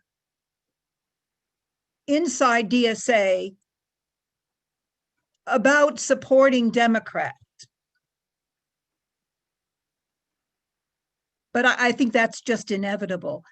However, it's also important that our chapter is involved in defunding the police and has organized a whole campaign around that.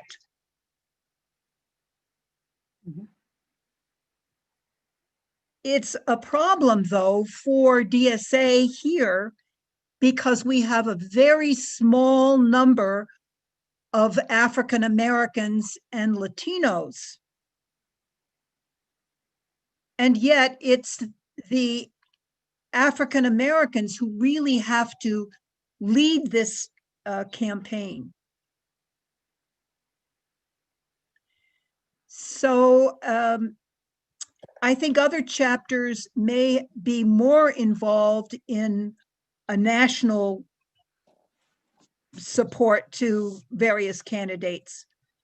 But I think our chapter does try to be involved in educating people, in organizing campaigns, and hopefully will be interested in local electoral campaigns, which I think are where we can make more.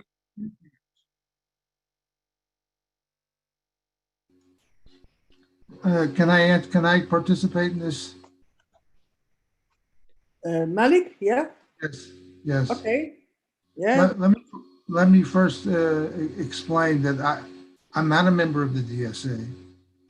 I'm not a member of the DSA because I don't agree with their political approach to politics. I don't think it was correct for socialists to vote for Biden. I didn't vote for him. And if I didn't have the Green Party on the ballot, I just would not have voted for either candidate of the main parties, which a lot of people did not do. The emphasis should be on the struggle against racism, the struggle against the different forms of oppression and exploitation in this country. The reason why the mass uprising after George Floyd happened the way it did was that African Americans, as usual, and this is important, Black people have always responded to police violence with protests. What was unusual about what's happened this year is that many whites and others joined the movement. So that's why we had the biggest uprising in American history. It became multiracial, but it was not unique. What was not unique was African Americans responding. Even during the elections, the last 3-4 months, every time a police or cop killed someone or shot a Black person, immediately, overnight, there were protests. Immediately, overnight, in the Black community, there were protests. What was new was that you have more allies joining those protests. All the Black Lives Matter organizations in this country took the approach that the struggle was more important than the election. Even if they voted for Biden, because you could vote, they emphasized you must prepare for what happened November 4th. That is, you have to keep the struggle, which is my position. The most important thing is you have to focus on the struggle against this racism in the system. And that's what most of these groups do, which is why I support them and affiliated to almost all of them. They take the approach as what happened in the past before Blacks won the right to vote, which is really in the 1960s, late 1960s. You make demands on the state, that is Democrats and Republicans. You don't support one party over the other. You just make demands on the government. You demand that the state give you equal demand for better jobs and hiring. So, I find the discussion on DSA interesting, but I don't think that's the most important lesson from what's been taking place. Second point, Black women have always played a big role in the Black struggle. What's unique or new is that the Black women played a bigger role in these uprisings. It's true that 3 Black women started the Black Lives Matter organization, but Black women are playing a major role everywhere. Now, their attitude toward the broader feminist movement is different because they're Black and they see racism as the primary concern as well as their rights as women. They're intertwined. They're not separate issues for Black women.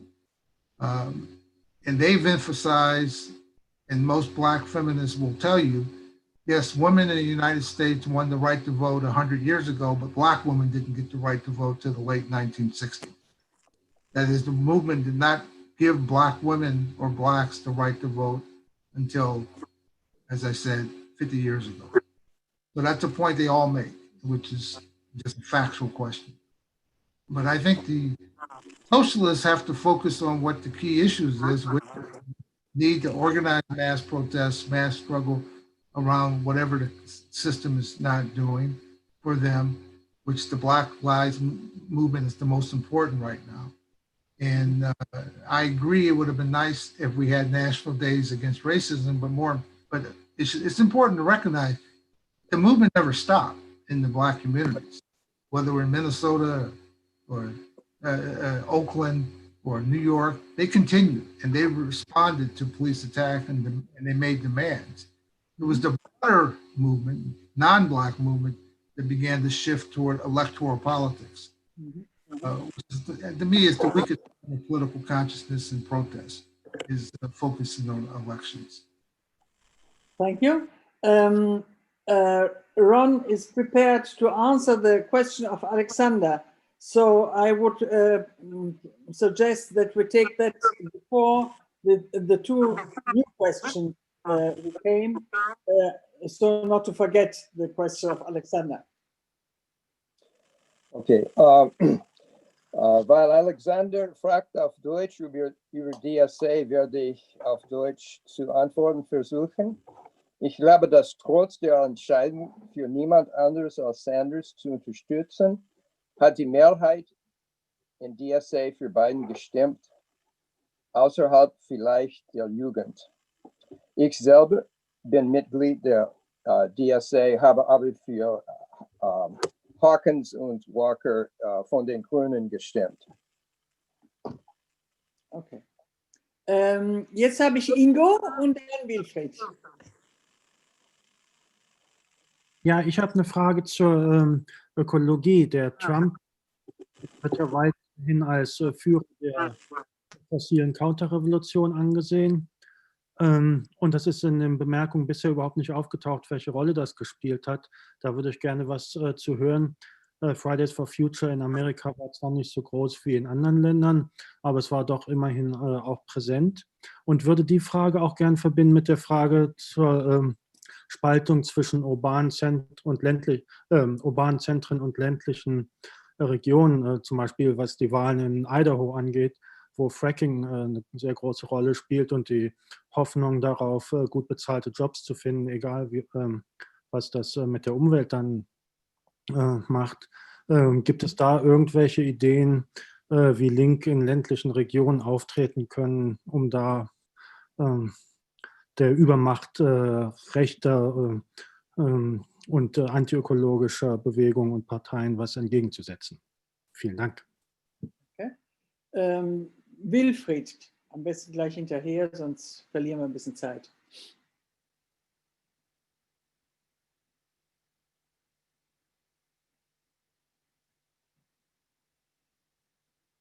Nein, Wilfried, Vorschlag, geh einmal kurz, lass uns die andere Antwort vorziehen, geh einmal kurz raus und wieder rein, dann bist du kein Dolmetscher mehr, dann kannst du fragen. Okay, well, so the question of Ingo wants to be answered. Who wants to answer it?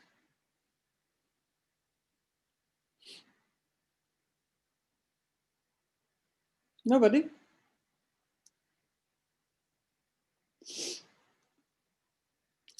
Okay. Also, dann trage ich jetzt die Frage von Wilfried vor. Die Frage richtet sich an Malik. What is Black Socialists in America? And what is the relationship of Black Socialists in America to DSA? This is a question from Malik. It's a broad question. I mean, there are some Black socialists in DSA, and there are Black socialists who are not in the DSA.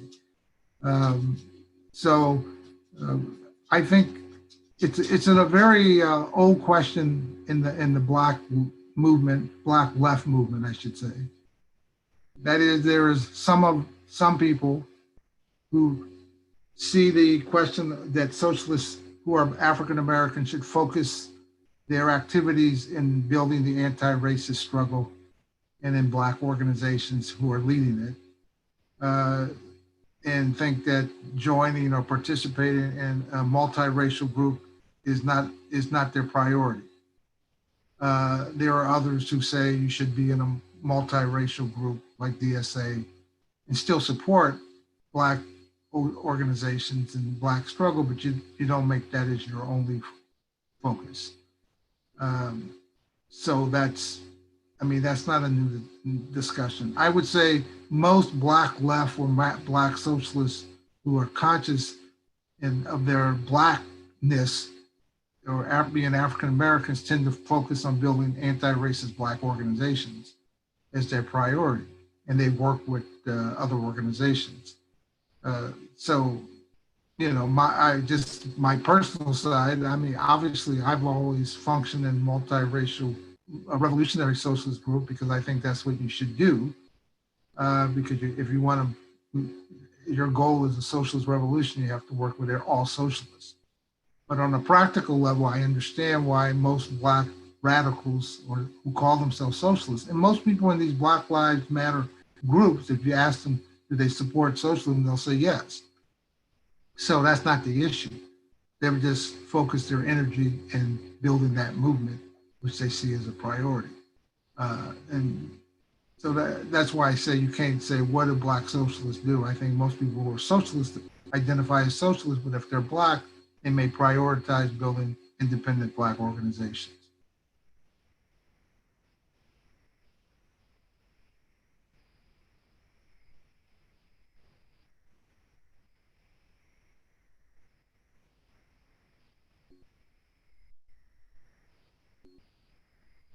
I could try to answer the question about the different branches of government.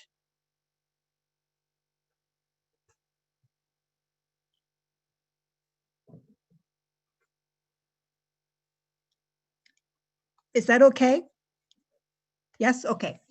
So somebody asked the question about, is there concern around the state that has been set up in America that divides all things? And of course, we've been taught since we were children, there are three branches of the federal government: the executive, the legislative, and the judicial. What's been interesting in this campaign is not only has the Supreme Court has come under real questioning. Here are 9 people who aren't elected by any people, they're just approved of by the government, the Senate, after the president nominates them, and they can serve forever. And they lie their way through the hearings. So I think the Supreme Court has really come under questioning by not just the left, by a larger group of people. And there are all kinds of possible reforms, but it's questioned the whole idea of the Supreme Court. Also the Senate, that there's 2 representatives from each state, which gives Wyoming, every individual in Wyoming essentially has 69 votes more than a person in New York. And Malik talked about the Electoral College. So you see all of these functions of the state which prohibit real democracy.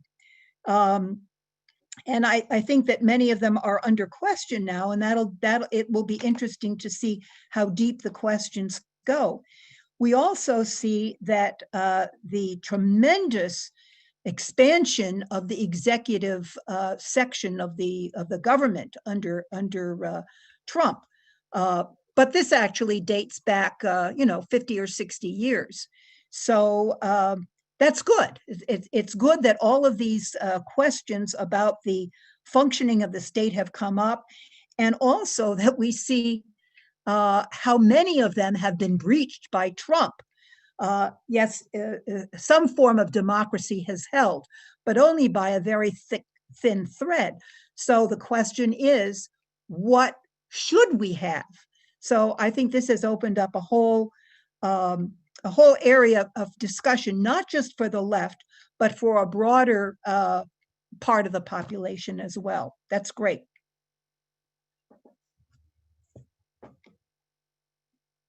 Mich hier los. Okay. Ich habe den Chat von Stefan gesehen. Ich würde jetzt aber vorschlagen, dass wer sich jetzt noch meldet zu einer Frage, soll das jetzt tun, damit wir dann die Redeliste schließen können und wir noch Zeit haben für die Schlussrunde. Und ich würde dann Stefan bitten, dass er seine Antwort mit in die Schlussrunde nimmt. Ja, geht das? Okay. So, wer möchte noch eine Frage stellen? Manuel. Sonst noch jemand, der noch nicht gesprochen hat? Da sehe ich, ja, genau, die Frage von, also hier gibt es doch eine Frage von Lothar. Stimmt das? Welche Aussehen und Dimension hatte das? Spielten die damaligen Aktiven jetzt eine Rolle? Wie verhielten sich die damaligen großen Gewerkschaftsorganisationen vor 4 Jahren dazu? Okay. Und die Frage von Ingo ist nach wie vor nicht beantwortet. Jetzt ist Manuel noch dran. Meine Fragen auch nicht. Wo bist du?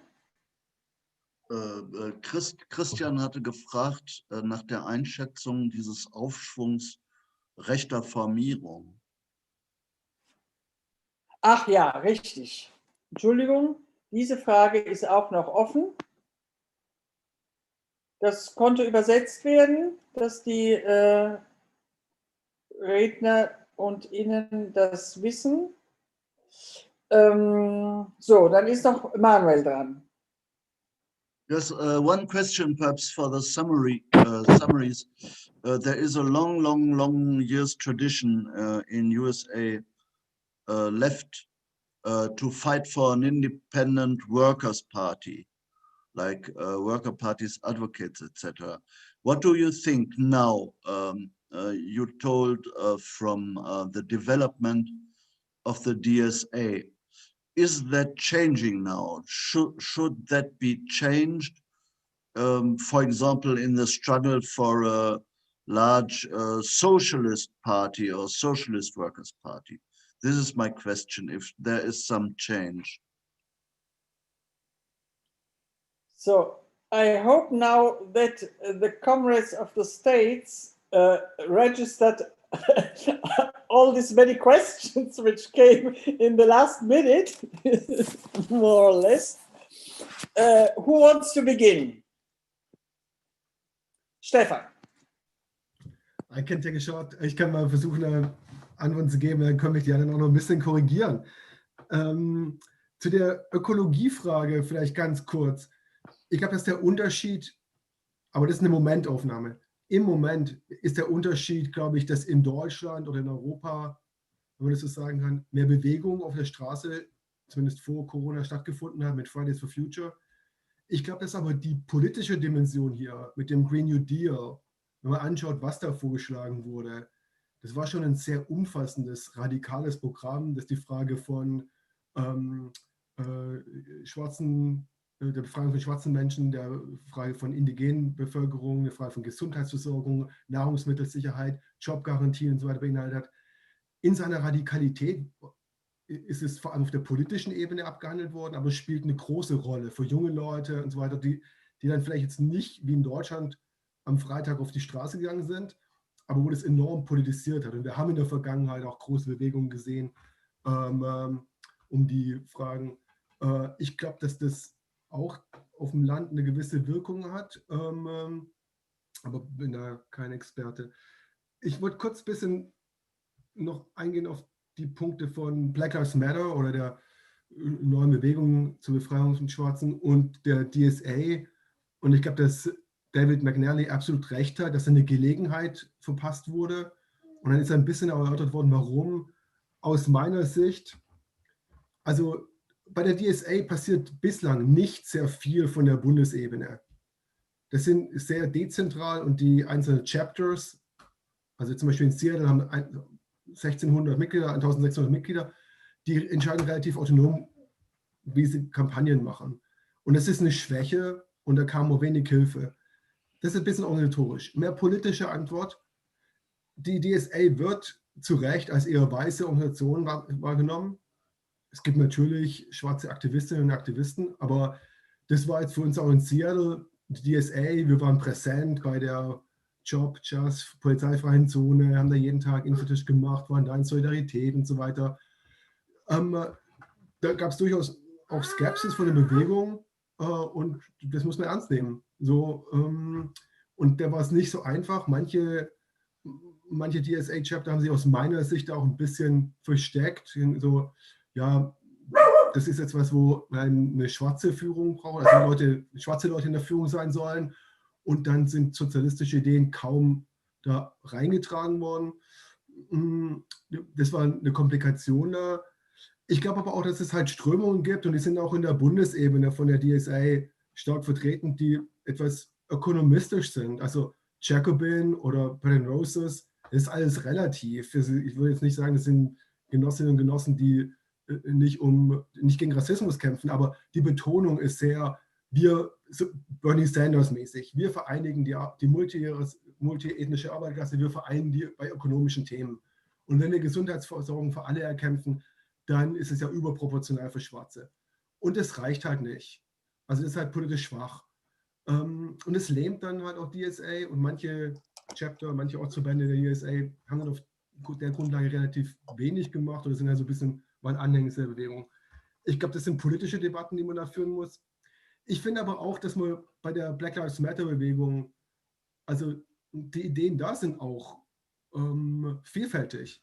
Also es gibt hier in Seattle eine starke schwarze Fraktion oder Organisation von schwarzen kleinen mittelständischen Leuten, Ladenbesitzern und so weiter, die ihre Forderungen lautstark reinbringen, die jetzt explizit nicht sozialistisch sind. Und andere, das ist beeindruckend, wie radikal die Leute sind, schwarze Anführerinnen, Anführer, wie die sich auch nach links bewegen, durch die Erfahrung der Bewegung. Einige ziehen da sozialistische Schlussfolgerungen, aber es gibt da auch Skepsis gegenüber Sozialismus und sozialistischen oder marxistischen Organisationen, auch zu Recht, wenn man die Geschichte anguckt. Also das ist auch ein bisschen eine komplizierte Beziehung, wo Marxistinnen und Marxisten klaren Fokus drauf legen müssen, das zu überwinden. Ich glaube, David hat auch angesprochen, dass die DSA zu wahlorientiert ist. Keine Frage. Das ist aber für unerfahrene Leute, sage ich mal, und auch wie der Klassenkampf in den USA gerade verläuft, ist es ein bisschen ein einfacheres Feld. Also wir haben in Seattle 2013 $15 Mindestlohn eigentlich mit einer Volksabstimmung, also auf der Wahlebene, da Druck aufzubauen, darüber gewonnen. Jetzt sind wir am Diskutieren in Seattle DSA, nächstes Jahr eine Volksabstimmung vorzubringen, wo wir sagen, wir wollen die Konzerne stärker besteuern, um dann explizit Programme für schwarze Jugendliche, schwarze Lehrer, antirassistische Arbeit in den Schulen zu organisieren. Das ist jetzt also so ein Versuch, so die Black Lives Matter Bewegung und die Wahlebene, also auf eine Art ist es eine Wahlebene, zusammenzubringen. So. Die Gewerkschaftsbewegung ist halt, obwohl sie ja ein Hochburg der Gewerkschaften ist im Vergleich, weil da tut sich gerade eben, auch wegen Corona, aber auch davor, es war sehr blockiert. Da, wo es richtige geniale Ausbrüche gab von Kampf, die Lehrerinnen und Lehrer, da waren auch Sozialistinnen sehr entscheidend, aber das war schon die Ausnahme. Und die Gewerkschaftsbewegung, ich habe Hoffnung, dass diese neue sozialistische Bewegung, dass die Black Lives Matter Bewegung da mittelfristig Leben in die Gewerkschaften reinbringt. Aber das ist ein bisschen mittelfristig. Vielleicht, wenn ich eine Anekdote noch erzählen darf, so, von der Black Lives Matter Bewegung hier in Seattle, ein Erfolg war, dass die rassistische Polizeigewerkschaft aus dem örtlichen DGB, also den Gewerkschaftsdachverband, rausgeworfen wurde. Ich will jetzt nicht die Debatte generell aufmachen, ob die reingehören oder nicht. Das ist eine rassistische Organisation, die ganz klar den Gewerkschaftsverband da im Schlepptau hatte, um rassistische Position verteidigen. Das war ein Erfolg von der Bewegung. Das war aber quasi von außen, so von Black Lives Matter, einzelne Aktivisten, die das dann in die Gewerkschaft gebracht haben. Das war die größte Ermutigung in der Gewerkschaftsbewegung, die ich jetzt gesehen habe hier in Seattle, obwohl sich hier relativ viel tut. So, das gibt ein bisschen der Dynamik wieder. Da haben auch DSA-Leute eine Rolle gespielt. Da ist viel Arbeit übrig. Thank you. Try to say roundabout in 5 minutes for your answer. Who wants to speak next of the speakers? I will speak. Malik? Yes. There, because of the history of socialism in the United States, the word is more dirty than it should be. But I find it interesting that when there are discussions in various Black Lives organizations or Black community groups about anti-capitalism than socialism. That is, it's a common demand or idea to put people before profits, which we would say is correct in the socialist idea. But the idea that the problem of racism is because of capitalism in the system is more understood than one would say, identifying it as we should be for socialism, though that's the next step in consciousness. So it's just an interesting point to be aware of. The second point I would say, what happened in Seattle around the police union. This has been an old issue in debate in the labor movement for decades. I personally have never considered police unions. They're basically cartels, and they need to be opposed by the labor movement. But the official labor movement in the United States, the AFL-CIO, still supports these police unions being in the Federation. That's not, most people on the left, I would think, would understand that they should all be expelled from the labor movement, because the role of police union is to carry out the most, they defend every police officer who kills Black people. So anyhow, that I was going to make a point, and I'm sorry about the phone, but one point is the pandemic, which we didn't talk about. But the pandemic there's a race side to that, because Black people and brown people, Native people, that is Indian people, have been disproportionately affected, and a lot of whites, particularly on the right, don't care about that. So the polarization on the pandemic, the health issue, includes, well, if it's just a minority, who cares? And that's not talked about a lot either, but that's a fact. And that's one of the forms that racism takes in this country.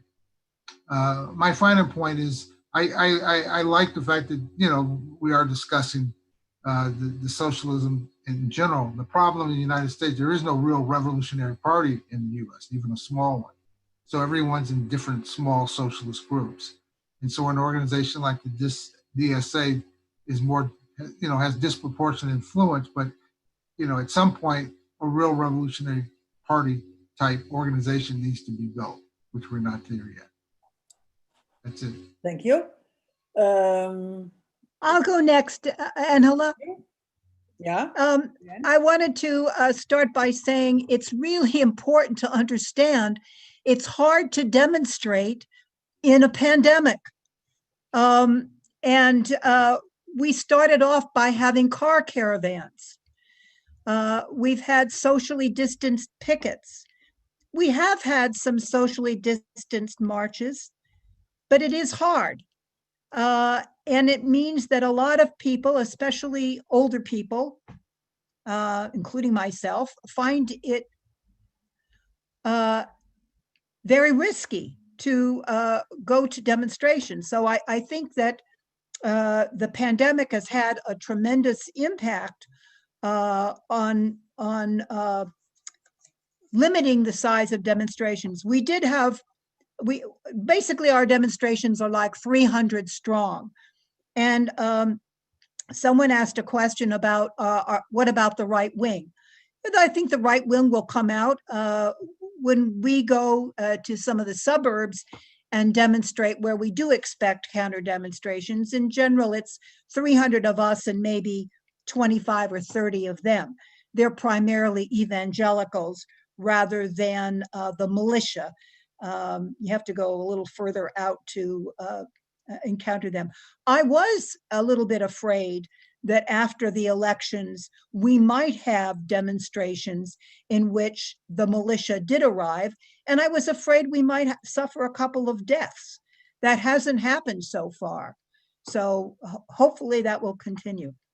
Okay, in terms of ecology, I think once again, although the ecology movement in the Midwest looks very different, here, again, it's based on a much more community-oriented of Black and brown people fighting against air pollution, for example, fighting against dumps being placed in our city.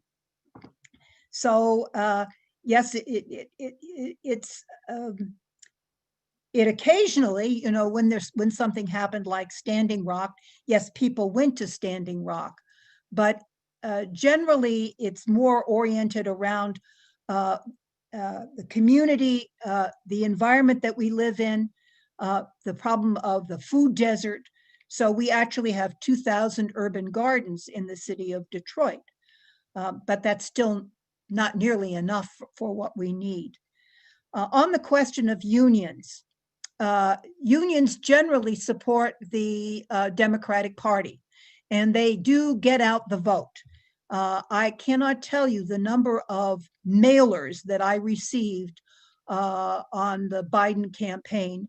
And as one of my comrades pointed out, interestingly enough, the UAW didn't put the vice president on the ticket when they did all these mailings, perhaps because they didn't want white people to see that there was actually a Black and Asian immigrant, child of immigrants who was on the ticket. But they did send out the mailers, and they do usually call. But there's nothing progressive about their participation in the campaign. And in fact, I think there's a sliver of a movement of more progressive unions as the ones that tried to meet and say, okay, if there is Trump just totally goes for overturning the vote, we should be prepared to do something. But that's a very, very small section of the movement. It's the people who were against the war in Vietnam. It's the people who have come out in support of climate justice. And we should do everything that we can to encourage its development, but it takes a long time. And the unions in general have not even confronted the problem of racist attitudes within the union itself. So, for example, we had a case of a work site in Ohio where somebody put a monkey and sent it down the line as a racist attack on the Black workers. And our little network tried to work to help them stand up for themselves and seek justice. And then the last thing I'll say is that DSA is certainly the largest socialist group in the country. It's got 80,000 members, although it's got a lot of paper members too. My chapter of 1,100, you know, maybe there's 150 who are activists. So part of being in DSA is helping to educate people about socialism and encouraging a discussion about Marxism. We do have a very small group of Black and brown people who have come together, and they actually have their own network, their own organization inside DSA called the Black-Brown Alliance, and can put out materials in their own name. So building an American left is still a task that we have ahead of us. I don't think that the Biden administration is going to be particularly open to us. So it's a question of how much can we build a mass movement? And we are far from being able to call some national event, but we can rebuild at some of the grassroots and regional places where we come together. Thanks very much for inviting us. Thank you, Dianne. David, you're the last one. Okay, thank you. And thank you to everybody who participated in the discussion. I want to make sure that a couple of points that came up don't get neglected. So Manuel, you asked about the question of imperialism. And one thing that's very important to know is that, yes, Trump had meetings in the White House in recent days to talk about withdrawing a certain percentage of US troops from Iraq and Afghanistan. But in those same discussions, they also talked about the feasibility of airstrikes on Iran. Very important to make clear that just because there are different imperialist priorities, this does not make one or the other camp, the Biden camp or the Trump camp, more progressive. Trump and company would like greater emphasis on Iran, less on Afghanistan. But that's simply, it's a question of the imperialist priorities. Ingo raised the issue of the urban-rural divide and its implications for ecological campaigns. And it's going to be very important in the long term. I think it's going to be difficult for the left in the United States to deal with it so long as the pandemic is making it very difficult to get people on the ground. Because essentially what you have to be able to do is to go into largely rural areas that have been highly reliant on the fossil fuel industry and really lay out through community discussions, meetings in community halls, and so on, what the Green New Deal means for local job creation, what shifting to wind and solar power means for local job creation, what it would look like in, say, West Texas, and so on. And honestly, until people can get on the ground and do that nitty-gritty grassroots organizing, I don't see a lot of progress. But once that's possible, it's that kind of grassroots organizing which will be crucial. On some of the questions related to Black Lives Matter and the DSA, you know, my feeling is this: I think a lot of local chapters of DSA tried to respond as best they could. And in some cases, very, very promising things happened. In New York, mainly in Brooklyn, an Afro-Socialist caucus has been created inside the DSA. And the Afro-Socialist caucus has played a very important role in many of the mobilizations against police violence in New York City. Similarly, in Austin, Texas, the chapter of the DSA there has been part of a very important defund the police campaign, and they've actually cut the police budget by 1/3. DSA didn't create it, but they joined it enthusiastically. My concern has been more about projecting nationally. You see, one of the things which was crucial at times in the civil rights struggle in the 1960s was when broad coordinating committees got created, like the Freedom Ride Coordinating Committee, and it brought together the Congress on Racial Equality, the Student Nonviolent Coordinating Committee, the Southern Christian Leadership Conference, and many local organizations. And they were able to project at a much greater national level. And I don't see the national leadership of DSA exploring initiatives like that, reaching out to organizations, seeing about creating coordinating committees that are capable of projecting this movement on a larger scale. And so that's my criticism, because I think there's an opportunity there. But on the question, Manuel, also that you raised about the Independent Workers' Party, there's no way that the process of creating an independent, radical left socialist movement and party in the United States will bypass the DSA. Diane's right, the paper membership is much larger than the real membership. But let's say the active membership is 10,000. I think that's probably not an unrealistic guess. That's still a critical mass. That's really going to matter in the long term. But there is a much wider constituency for radical left politics in the United States right now. And the uprising after the murder of George Floyd showed that. And my concern is that the building that's happening on the left has to connect with that in a much more systematic way.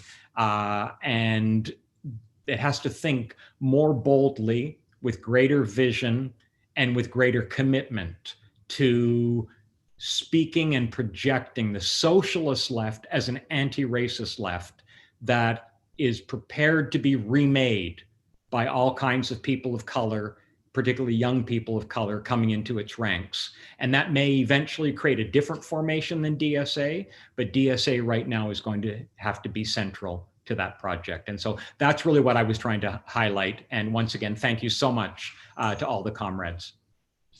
Thank you to all the speakers and the participants. We were really very, very glad to have the opportunity for this exchange with US comrades. It's completely a different discussion if we were just in a German round.